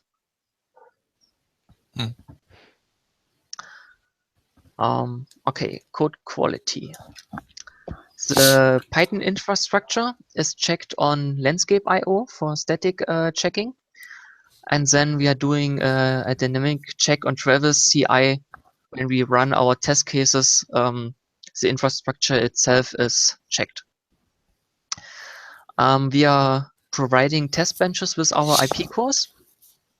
and we have done a continuous integration test based on Travis, VHDL, and our own test runner. It's not so complex like a VUnit, but it does a job, and we get test results. So if we push new code, we can see if our tests are passing. And of course, the IP cores are used in several projects, so I think they are some kind of proven to work. What's our roadmap with POC? One big plan from my side is to add IP core integration with the vendor tools. So you can say, this is my IP core, for example, FIFO. This is my project file from Altera. Please add all necessary files to this project file, and then you can open Quartus and continue your design flow. This shall also integrate the needed constraint files and so on. Another project is my new VHDL parser. It's written in Python, and the goal is to extract documentation from the IP cores. So we have inline comments. I want to get these comments annotated to ports, to entities, and so on, and to create Sphinx-based documentation, so we can run all this on read the docs. And of course, we want to integrate more tools. So I mentioned CocoaTV should run with VHDL and QuestaSim on Windows. I want to try Precision RTL, Simplify, Riviera, and maybe Icarus, because we have some Verilog code in our code base. So these are the big plans. Questions so far? Yes, I have one question. There's a tool called, I think, FuseSock. Have you heard about that? QSoc? Yeah. No. I think it's developed by Olof Kindgren. I think he's FuseSoc. Yeah, FuseSock. I know it. How does that compare with what you're doing? FuseSoc is how is it called? It's like aptitude and apt in Debian. It's a package management system. Yeah. He's working on creating a package for POC. He's not sure if he wants to supply one package for every IP core, or if he can slice down packages for every our single IP cores. Okay, so what he's doing is not sort of conflicting with the tools that you're providing. No. Okay. In FuseSoc, you can say, I want to download a FIFO from this repository. It's taking the code from GitHub. Yeah. So in FuseSoc, the packages have references to the Git accounts, how to download the package, how to configure it, and then you have the code local on your machine. Okay, I understand. And he's working on packaging our POC in FuseSoc. Okay. So How do you spell that? FuseSoc? Yes? Fuse, like Fuse. Oh, Fuse. F-U-S? F-U-S-E. have you the chat window open? And Oh, sorry. No, I don't have my chat window open. Chat window. Oh, yeah. You got it before me. FuseSoc. Got it. See, I heard QSoc as in Q, and I'm like, what the heck? So, this was the short introduction with slides, and now I will go into the practice. Currently, on every push operation from our side, the documentation is generated on read the docs. It's located on poc-library.readthedocs.io. If I go to the start page, there's some introduction here and an empty news page.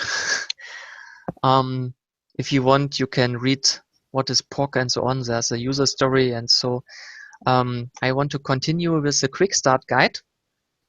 So this is the entry point for every new user. We have listed what is needed to run POC on the local machine. If you want to do synthesis, you need a synthesis tool. If you want to simulate our IP cores or integrate the IP cores into your own simulation project, of course you need a simulator. You need a Python 3 language infrastructure on your system, and then you need a shell environment, Bash on Linux or PowerShell on Windows.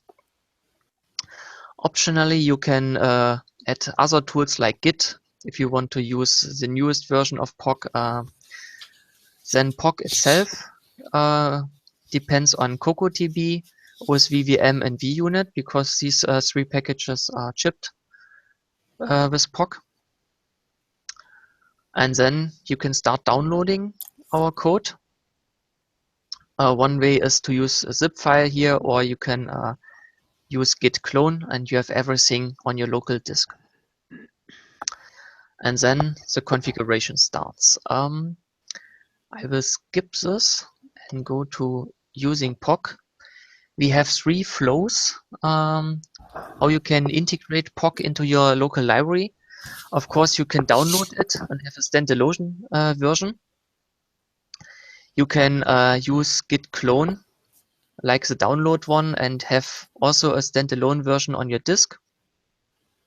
And I think the best part is if you have a bigger project where you want to use the IP cores and it's already using Git, you should use POC as a Git submodule. So you are linking POC into your existing Git infrastructure, and you can link the commit hashes and so on. So this is a preferred flow. And we have listed here the advantages and disadvantages of every flow. So where is my console window?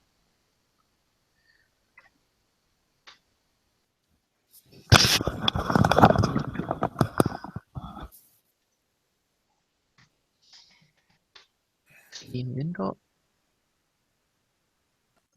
Hey, Patrick, can you show the disadvantages of the integrated flow of the Git references? There's no. Oh, man. Having worked in industry, I don't know how many people have been vendor changes something and suddenly we can't do anything anymore. It's all broken. So a lot of projects like to say freeze on a particular stuff that's working for them right now and not update except for when they make a conscious decision to do that. If I integrate in with the Git as a submodule, don't I automatically get everything that you have updated? No. You have, at first you have a complete copy of POC. It's Yeah. on your own disk. So you have your own repository and a sub-repository. It's also stuffed in the .git folder. So Right. if the server is down or if we don't continue to work on POC, you have the last version on your disk. But when you do an update, if we do an update, you can see that our code has changed, that we moved forward. But there's a link in your repository pointing to the last commit you used. So if you don't move this pointer, you don't use the newest code from POC. Got it. Okay, that's not bad. So this is the linking, and you can decide, okay, maybe we have changed an interface. You say, I don't want to change my own implementation yet. I will wait a week, then I have time. Then you do the updates on your side, and you can move both pointers in the repositories forward. I'll wait 6 months until the next project. Also. So the next point on the quick start guide was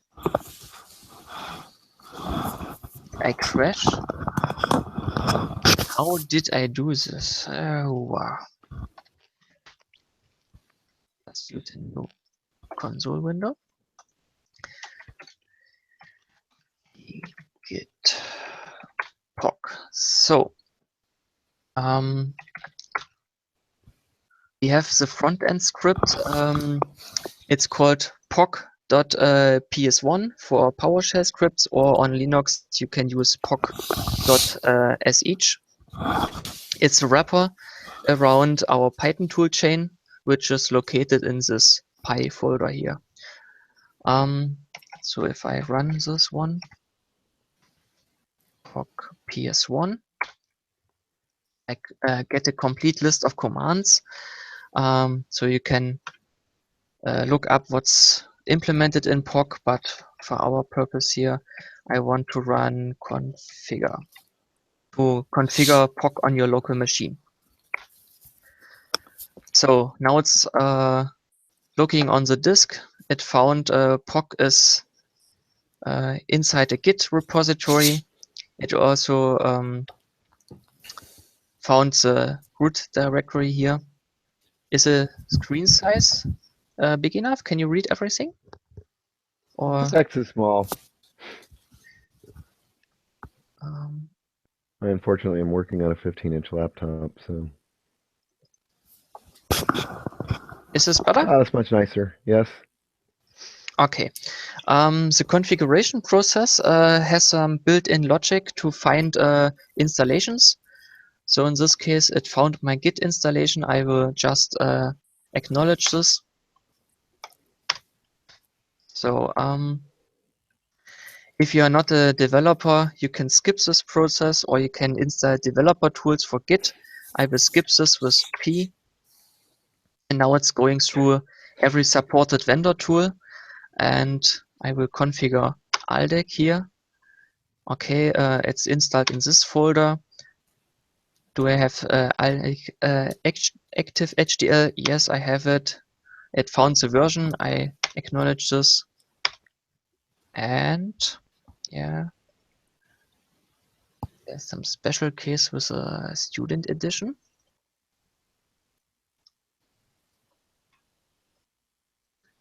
So it's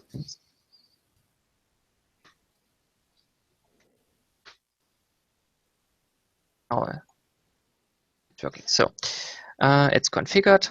I can say I have an Altera installation, Quartus, yes, 16.0, yes, in this directory, yes, found. Does it require a pay version of Altera or Xilinx? No. So it runs on the free versions. Yep. Excellent. There's something wrong with the full screen here. So let's click over here and VHDL, yes, installs this version, and it's configured, and now the configuration file is written to the disk. You can rerun the script and change directories and so on. So now I have a complete installation. What is the next step? Integration is done. Configuration is done. I have to set up two files called my config and my project. We are supplying templates for these two files. The user has only to copy them into their own project directory, rename them from template to the VHDL file, and then you have to set up 4 constants. The first one is my board, so you can define what's the target development board. We have set up common names like ML505, 505, KC705, and so on. Also DE4 for Altera and whatever. If you don't have a supported board, you can set this constant to none and set up the device name itself, so you copy in the complete device string here. And the second file, this is needed for some special functions like writing reports to the disk via synthesis, or reading files from the disk like ROM contents. You have to specify the root directory of your project. and you have to say if you're working on Windows or Linux, because we have to switch the path delimiter signs. So this is all for the configuration in your project, and now you can continue and use POC. So you include the IP core files, or you can run POC on the console.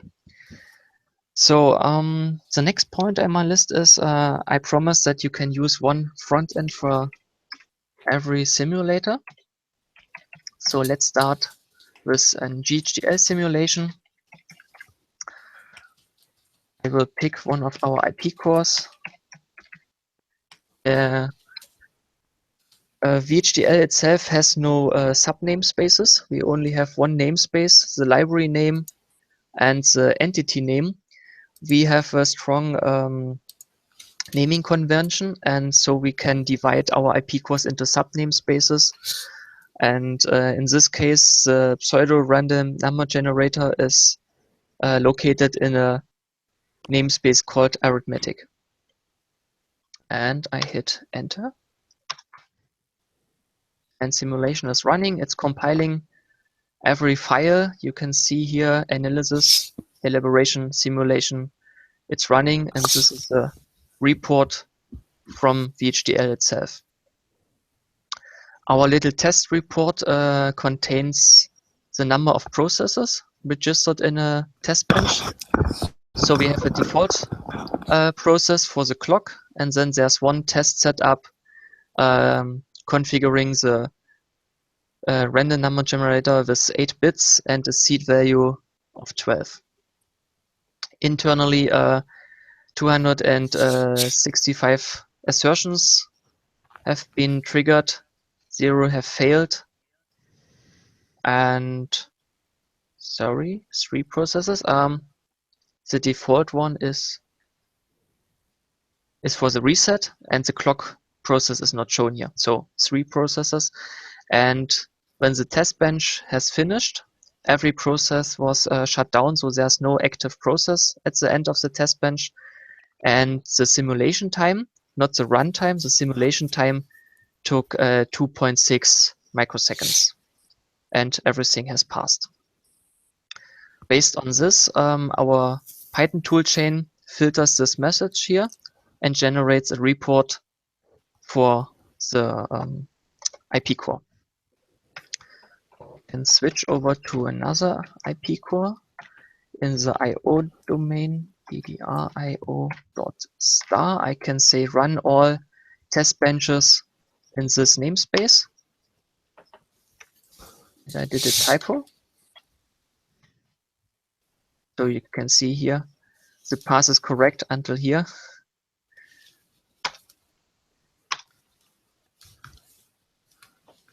And it's running 3 tests for 3 IP cores. For the traverse flow, we also have a quiet option. So you get only the results. And if you need to debug something, you can switch on verbose mode. So you get the command lines for VHDL with every parameter.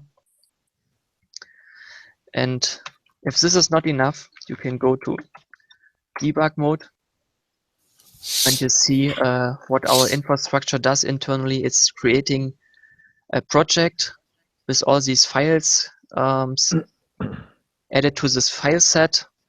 The board configuration is generic, the device is generic, and then here's the list of VHDL libraries. So this is POC. These files go into POC, and there's one for the test bench.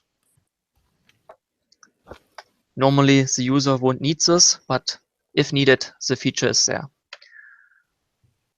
Okay. I have a question about the processes and the number of active processes when you finish a simulation. Is that some tracking that you build into your VHDL test bench, or is that something that VHDL will help you with? It's built into the test bench. Okay. So you register every new process, and then you you deregister when you end them with a wait Yes. statement. Okay. Clock processes have not a high priority, so you can shut them down.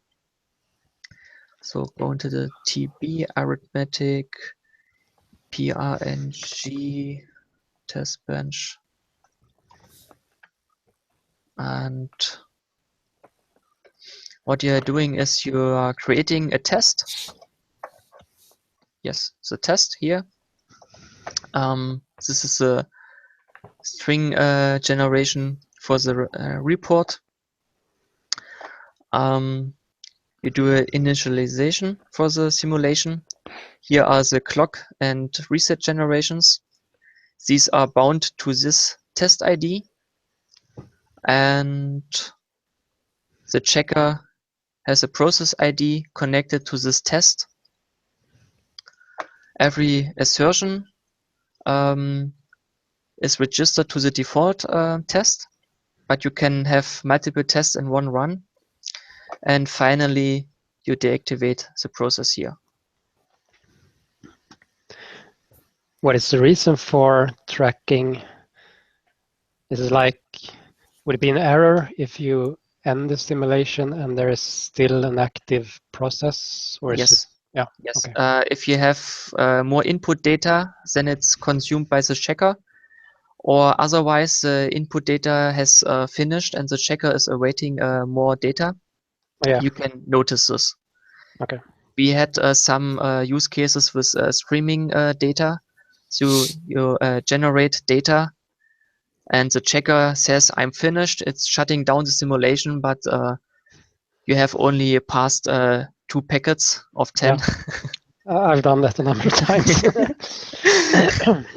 So it's possible to find this error. Yep. For the run with multiple instances, I can use test bench arithmetic edition white. This one.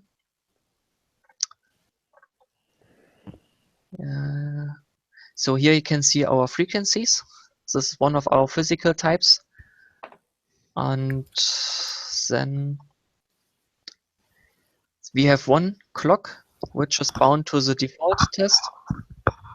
And then there's a generate loop and the generate loop and the generate loop for every possible configuration.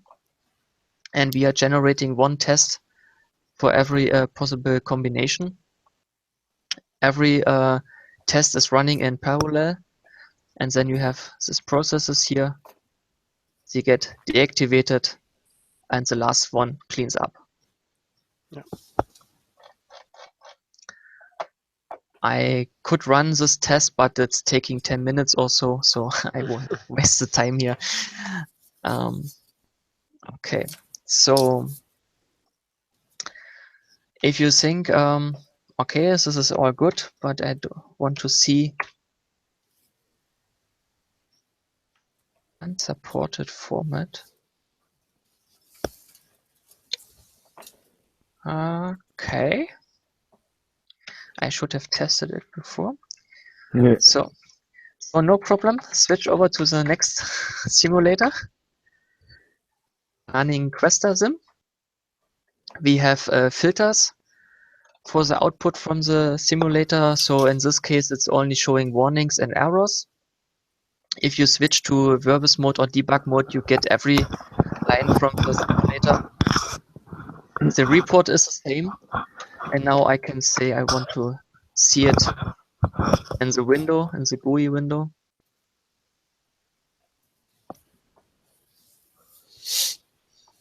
It's popping up, and you can register a default view for every simulation. So we have pre-configured waveform information files, which signals should be listed in the waveform view. What's happening here?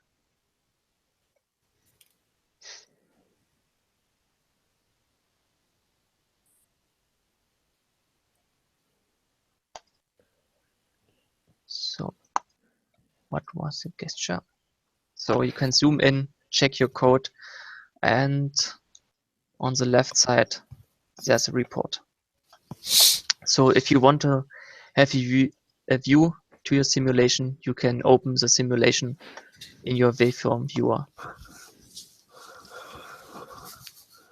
And this is a bug we have to fix because the GUI consumes the output.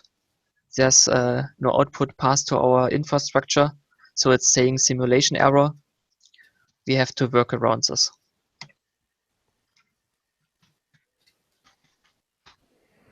So I'm taking the next tool. Then I'm hitting one of the bugs in one of the tools. It's already reported to Aldec, and they will fix this with the next release. So what can I do? I go back to our configuration process. Skip this. Say I have no Aldec tools installed. Pass Altera. And I know Lattice has one included. So I'm configuring Lattice. There's an active HDL installation. Yes, it's there. It's a 10.2 in this file, in this directory. Yes. Pass every other tool. It's configured. Run again. It's working. So even if you have multiple installations of the same simulator in different version numbers or whatever, you can switch between them. And finally, to show that's working with the vendor tools from Xilinx, we can switch between them too.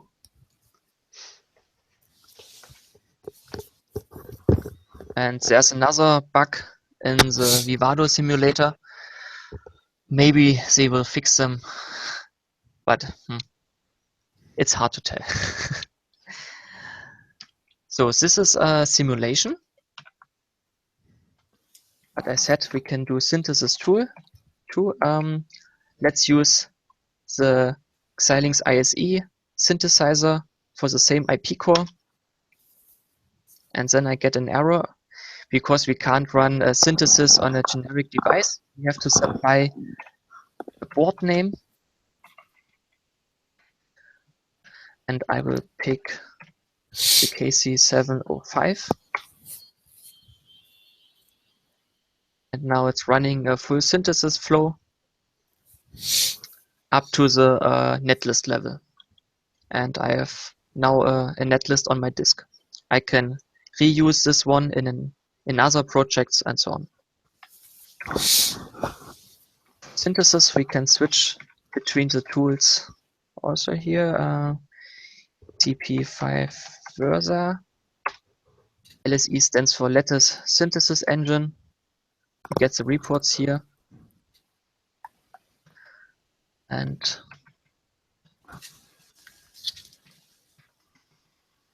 Portus, let's take this one. There's some kind of output buffering here. And running, and succeeded.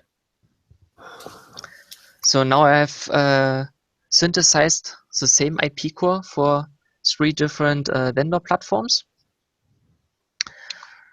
What if I want to do synthesis simulation with this? I can go back to VHDL and, for example, take io.ddr.io.in.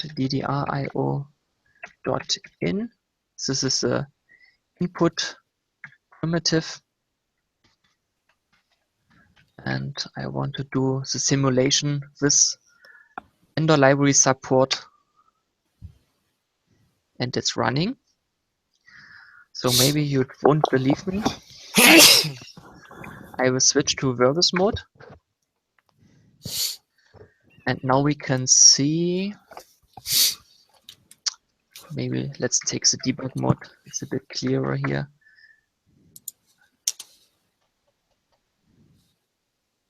This one is loading the DDR/IO input Xilinx VHDL file, which in turn includes special primitives from Xilinx. And here you can see there's an external usage of Unisim, Unimacro, CQIP, and Simfrom. And it's linking to precompiled vendor libraries, in this case Xilinx compiled for VHDL. So now you can run even simulations not only for generic implementations, you can also run simulations with vendor backends.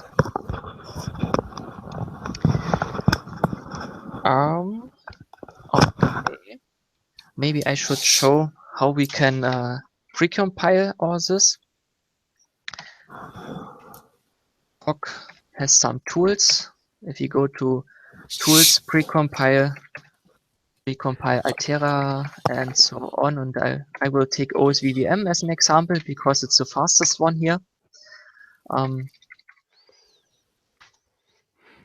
If I supply no parameter, I will get a short help. And currently we can precompile OSVVM for VHDL and for QuestaSim. So if I say -all compiling OSVVM, everything is fine. And where is it placed? POC has a temp folder. For every tool flow, there's one folder, and then there's one for the precompiled libraries, VHDL, and we have a folder here, OSVVM, compiled with VHDL 2008. So now every IP core or test bench can use OSVVM. And we also can do this for QuestaSim and ModelSim. So what's left on my list for the presentation? In your library, do you write your own memory models, or do you use the memory models from the vendors? We have our own memory model. Okay. If it's recognized by the tools. If I go to sources, memory, OCRAM, so we can pick up here an extended single dual port, simple dual port, and simple port and true dual port RAM. I think I need this one here. So we have the interface, two clocks, two clock enables, and so on. And there's one generate called inference for generic FPGA vendors, for Lattice and for Xilinx. Then we have here the generic description in VHDL with two rising edges for one clock. Mm-hmm. And here is the functionality to read memory files from the disk.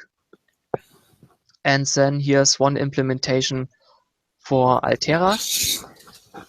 So it's instantiating OCRAM TDP Altera. And if we go here to the Altera folder, TDP, we have the special file which is using the Altera mega function library. Right. Has the same interface, and here's the alt syngram macro and so on. What was the special? The problem file. This one is working.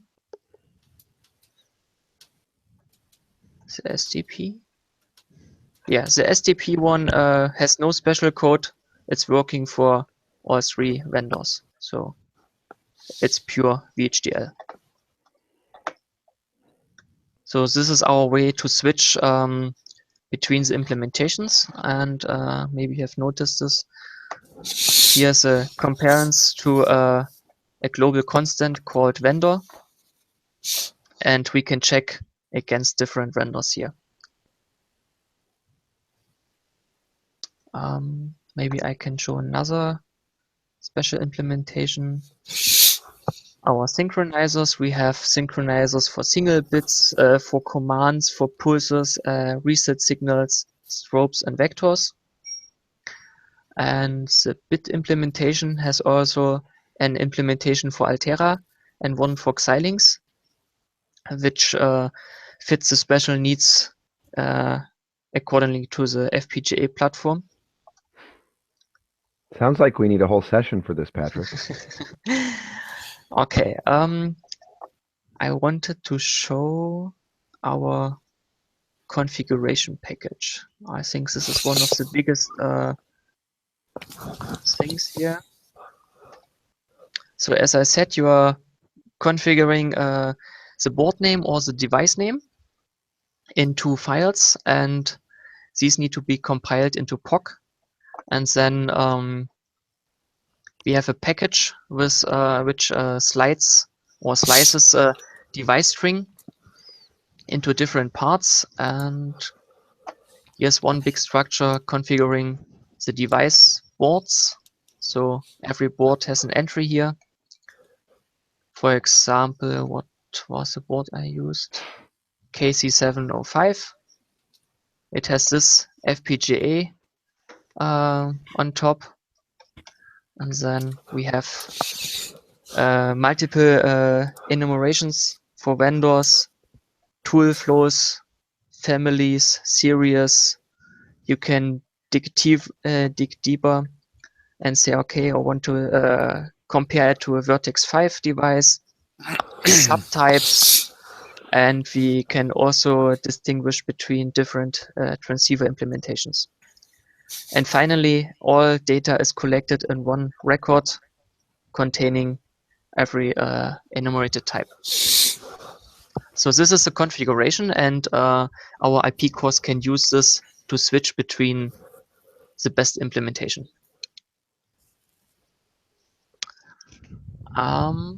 I think that's mostly everything. And finally, maybe this folder here, the UCF folder. We need a better name for it. We are shipping constraint files. Every constraint file has the same name. So if you have a FPGA board with general purpose I/O buttons and a cursor button set up, every UCF file has the same layout and it's pre-configured. So if you are switching between different boards, we have one use case here. We have 4 different Series 7 boards. We just exchange the top level, the UCF files or the new ones, the Xilinx design constraint files, and we can rerun the synthesis and everything is working.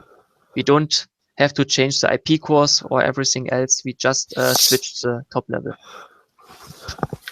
So I think this is everything about POC. Do you have questions?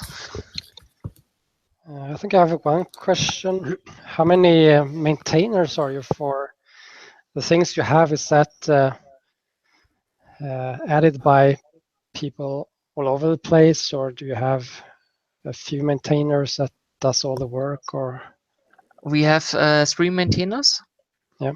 2 other co-workers here, and then there are some students who supplied additional code.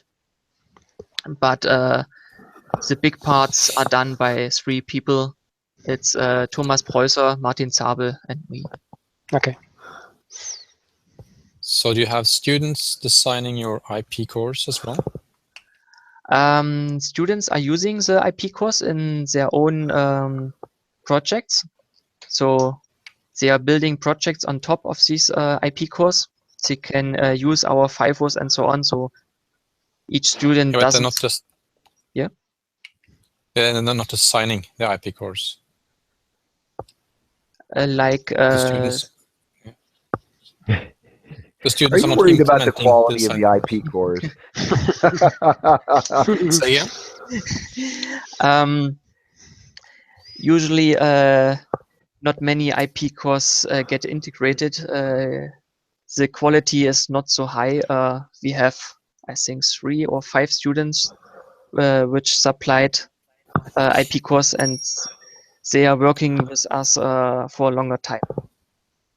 And Right. they, Yeah, the reason I asked is, sorry. and they were okay to use a patch license and so on. So they supplied the code. The reason I ask is because what I see is that people or students coming directly from university tend not to write very structured code and with a major risk of pitfalls. Yep. One point is if we give the implementations here for the basic parts, they can focus more on their implementation. Some years ago, students had to implement FIFOs by their own.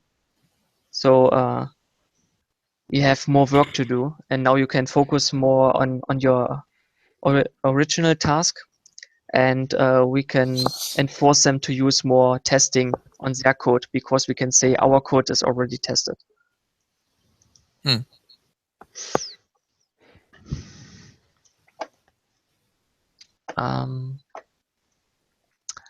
Maybe internally we have a project for a serial ATA controller. This is a Vivado project. And here you can see we have 4 or 5 different implementation runs for 4 different target boards, and everything is using the same code. Default view. We just switched the top level. So the top level files are different here. And for the constraint files, the files are the same, but located in different folders. So we are switching the folders. That's everything.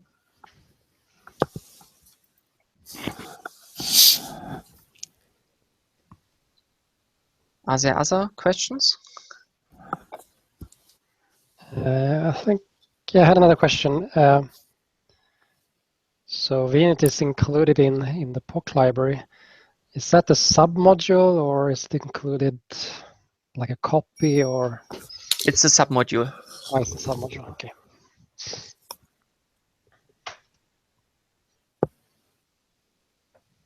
So we have POC, lib, and here you can see the submodules. Yeah. And your license file, I think Mozilla is the one. Yes. Link to it. There's a README pointing out what's included. And here, VUnit. Yeah. Some introduction and the links. Mm-hmm.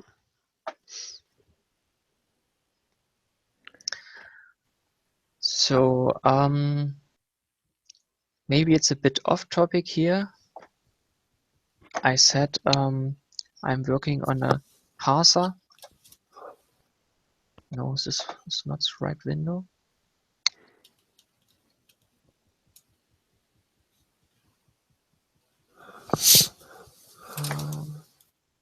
And the parser's intent is to strip comments from a file so that it can create good documentation?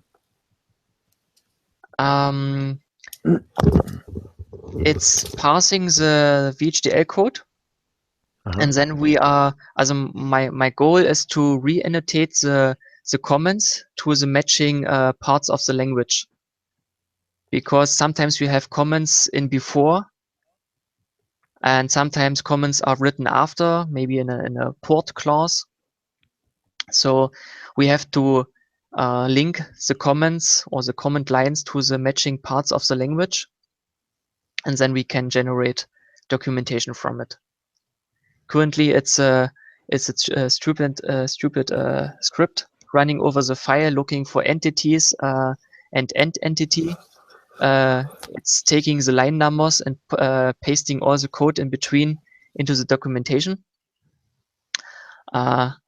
but a better way is to parse a file. And on my GitHub site for PyVHDL parser, you can see the first results. It's slicing the document into several tokens and blocks. And finally, you can get such a view. And the document is sliced into library blocks, use blocks. You have something like a name block for the entity, open block for generate generic open, then an item block for every entry, and so on. And you get end blocks.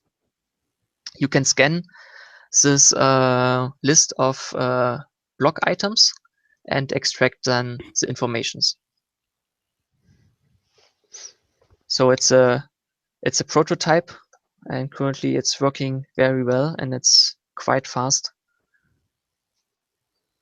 And the goal is to integrate this parser into the flow from Swings, so we can ship the parser with our library. And online, when the documentation is built on the read the docs server, it will parse the files, generate the documentation, and then we get better documentation. For example, if I go to this one here,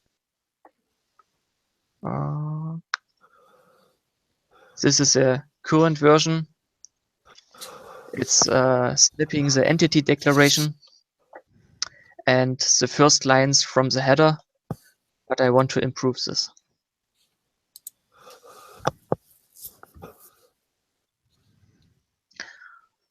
Okay, so OSVVM is the next. Are we going to do it next today? Whew, it's quite late. It is. Yeah, I know. You had a very long half an hour. It was longer than my half hour, I think. Okay. I'm open for your comments. Do we want to continue, or do we want to have a new date? How long was your presentation, Jim? Oh, Was it well, it's 5? 36 slides, so Yeah. it's not short. It will be less than an hour. It will be more than a half an hour. Okay. So You guys know OSVVM and the internals. yeah, I think I know OSVVM reasonably well, at least. But I guess the things that you have on your internal courses, or the courses you have, Jim, would be news to me since I haven't taken any of those courses. Right. And that part's not as long. I mean, From my side, I know the code on GitHub and the documentation files. okay. And I had some testing here on the local machine, so I know this stuff. So what's the purpose of this discussion? Is it part I thought was not just so that the people who are present Yep. gain awareness, but the people who are potentially viewing the recording also gain. Yeah. So I think we should delay this. yeah, it would be relevant, even though we all know it, to go through it you're all right. anyway. Yeah, you're right. Yeah, who will want to listen to 3.5 hours? Exactly. Yeah. So this is skipped, and I have only 2 points for the next meeting. I think we should start to discuss coding style rules. And I know it's a hot topic. One way to address this could be to write a list of items which can be restricted. So names, using uppercase, lowercase, and so on. And we can present multiple choices for every item. So for example, we say we want to have type names restricted. We can say one possibility is to use a prefix with T underline, and the name itself is all uppercase, or use a suffix, underline T, and all lowercase. So we get a list of things we want to control with coding styles. and then we can start to take votes or have a discussion on Gitter. Well, some things aren't going to be changeable. I mean, we all have code base that has existing stuff, and while you can create aliases and subtypes and all that kind of stuff to some things, you can't to protected types. Yep. So, it's the OSVVM protected types, for example, would break backward compatibility if we changed them. Okay. So it's not, there's going to be some things we have flexibility on and some things we don't, and we need to figure out how we're moving forward. Yep.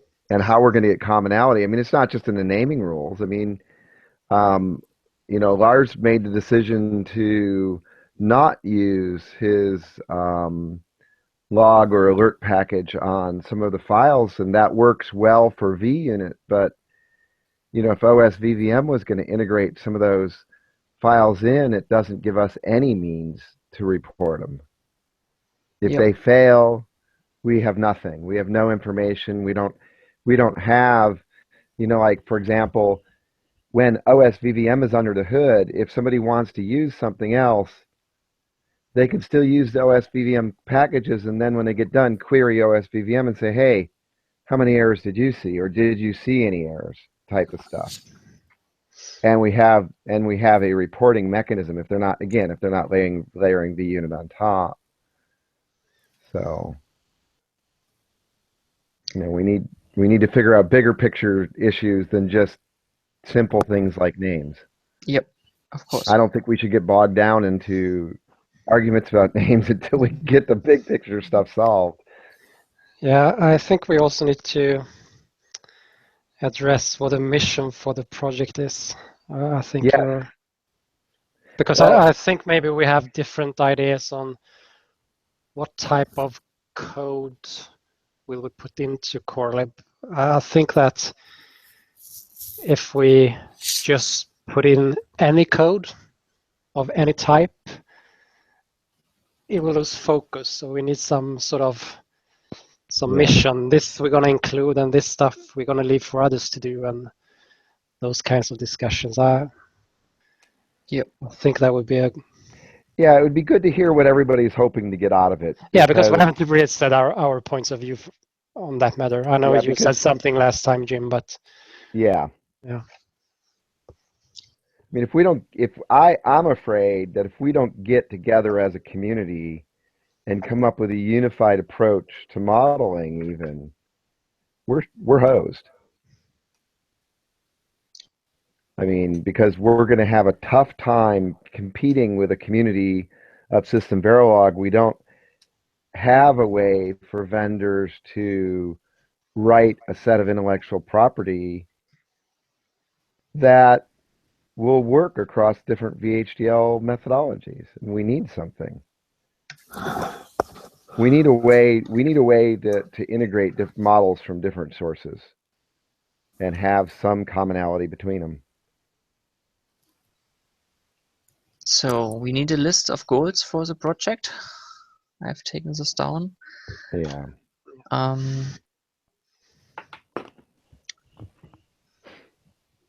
mean, I understand the value of going through what's out there, but we also need to figure out where we want to go. Yep.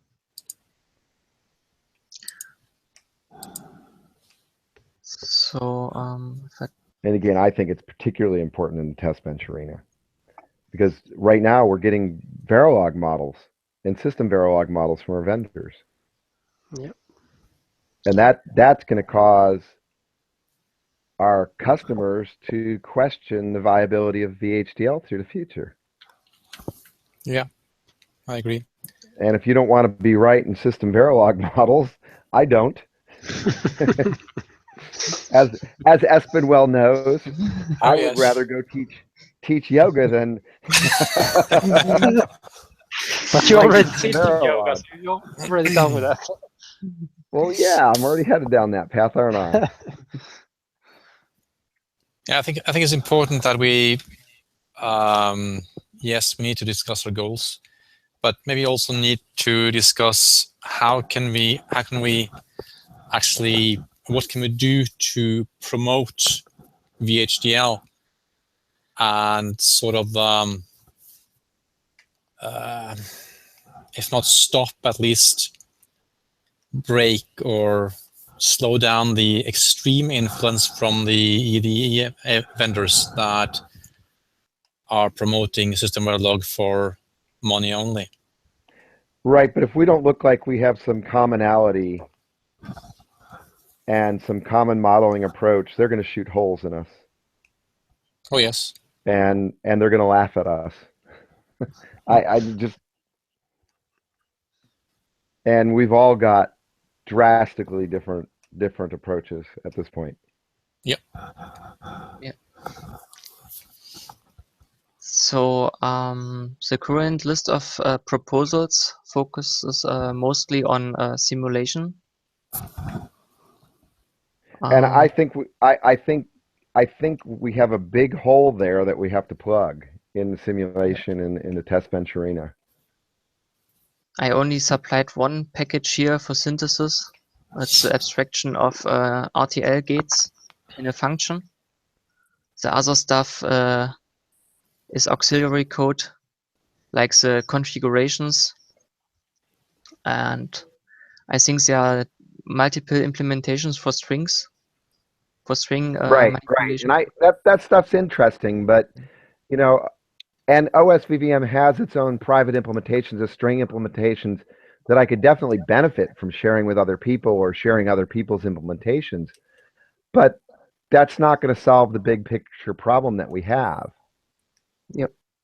And that is extinction. Yep. So, right now, System Verilog has the momentum and has yeah, we got to stave that off somehow. Yeah, just so from the presentation of what's it called, the this biannual survey that Mentor is doing. Oh yeah, Wilson report.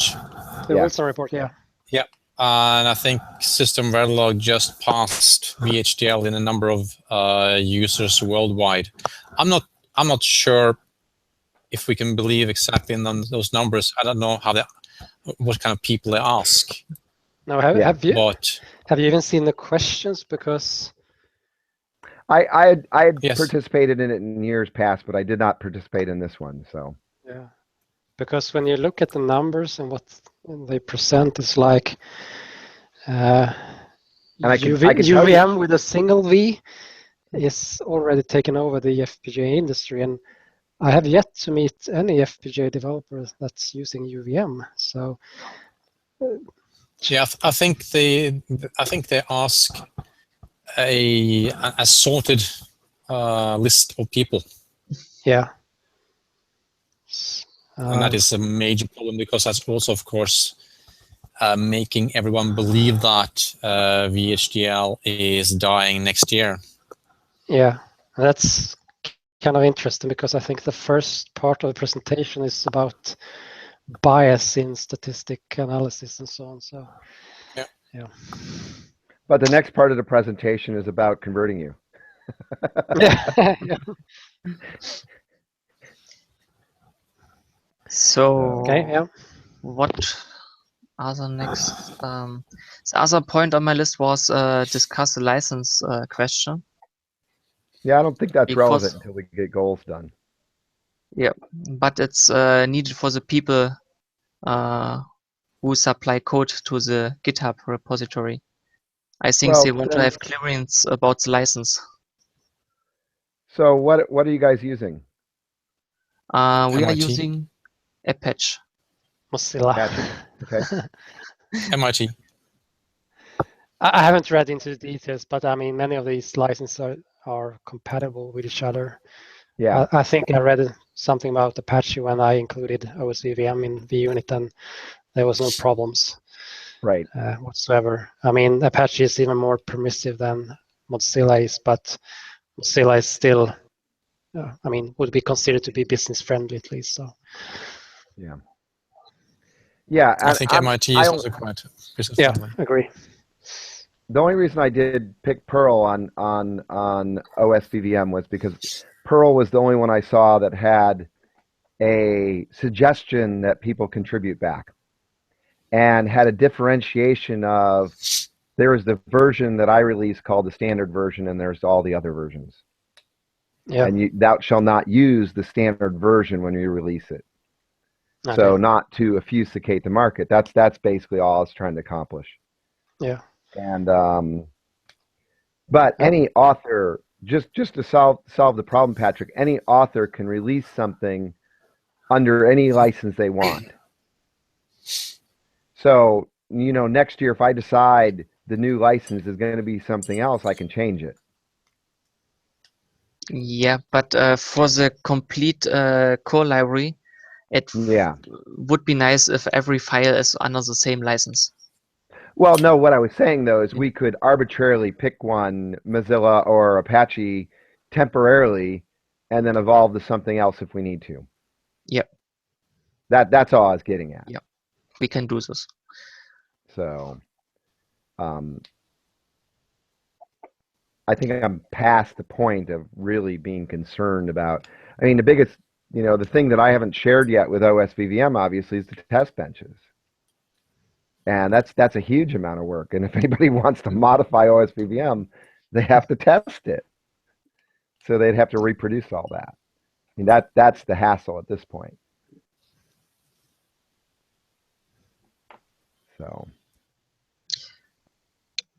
So our approach is to supply the test benches to prove our quality. I understand that. I understand that. So before going to this issue on listing the goals for the project, should we do the presentation of the 2 remaining systems before that or after that?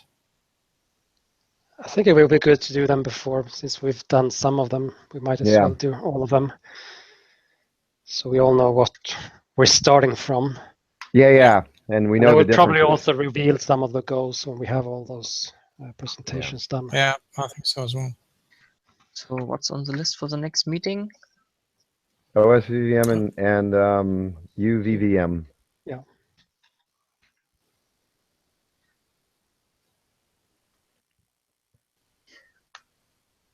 And I think one way to address the goals is to write a proposal. Maybe we can share one page and everyone has a section.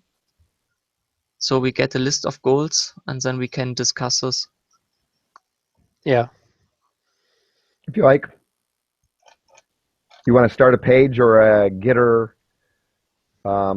Yeah, page sounds good to me. I prefer pages. Start a page, yeah. So it's persistent. I really, you know, I like Twiki better than I like GitHub as a specification for code. And I agree, GitHub or that Twiki is a poor implementation of a wiki. That's not the point. The point is I like having it written down so I can look at it and understand what the goal of this package is, for example. You know, what do you want to use that their dictionary for? So I started some proposals here for license. It's not very much. It's talking about it should not restrict anything. So we can add another proposal here for the goals. Yeah. And then one section per author, and then we can compare them. Yeah.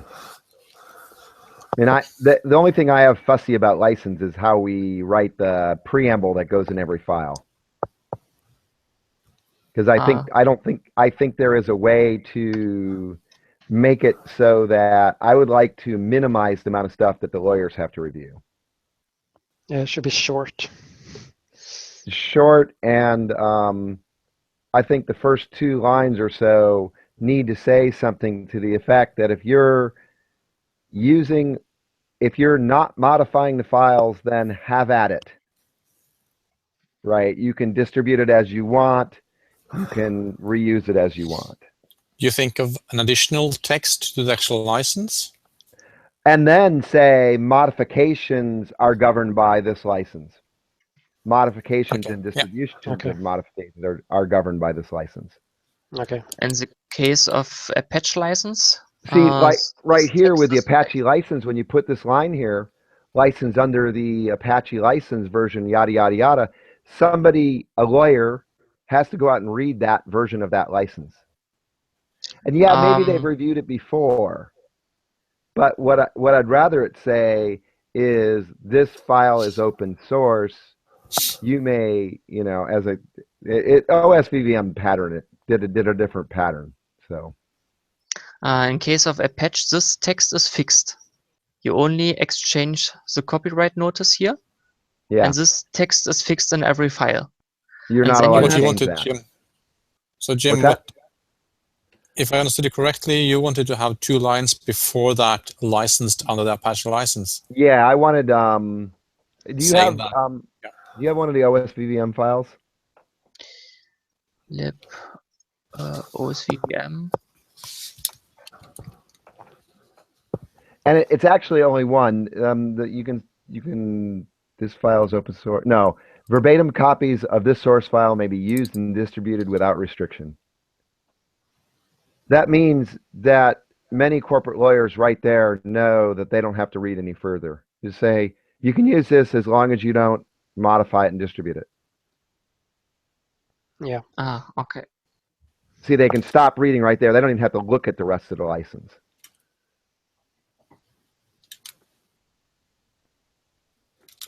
Yeah, I think that's a good point, actually. Yes, that's reasonable.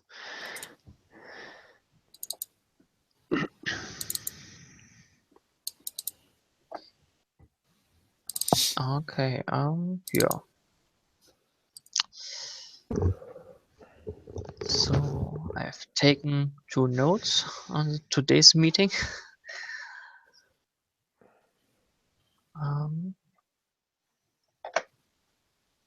Next meeting OSVVM, UVVM, get the goals, and where was it here? Should we restrict it to only the 2 presentations? I think the discussion and goals could be. Yeah. It's not a 10-minute discussion. No, 10 hours maybe. It's a long discussion, I think. Oh. So, yeah. So I can stop the recording? Okay. Yeah, sure.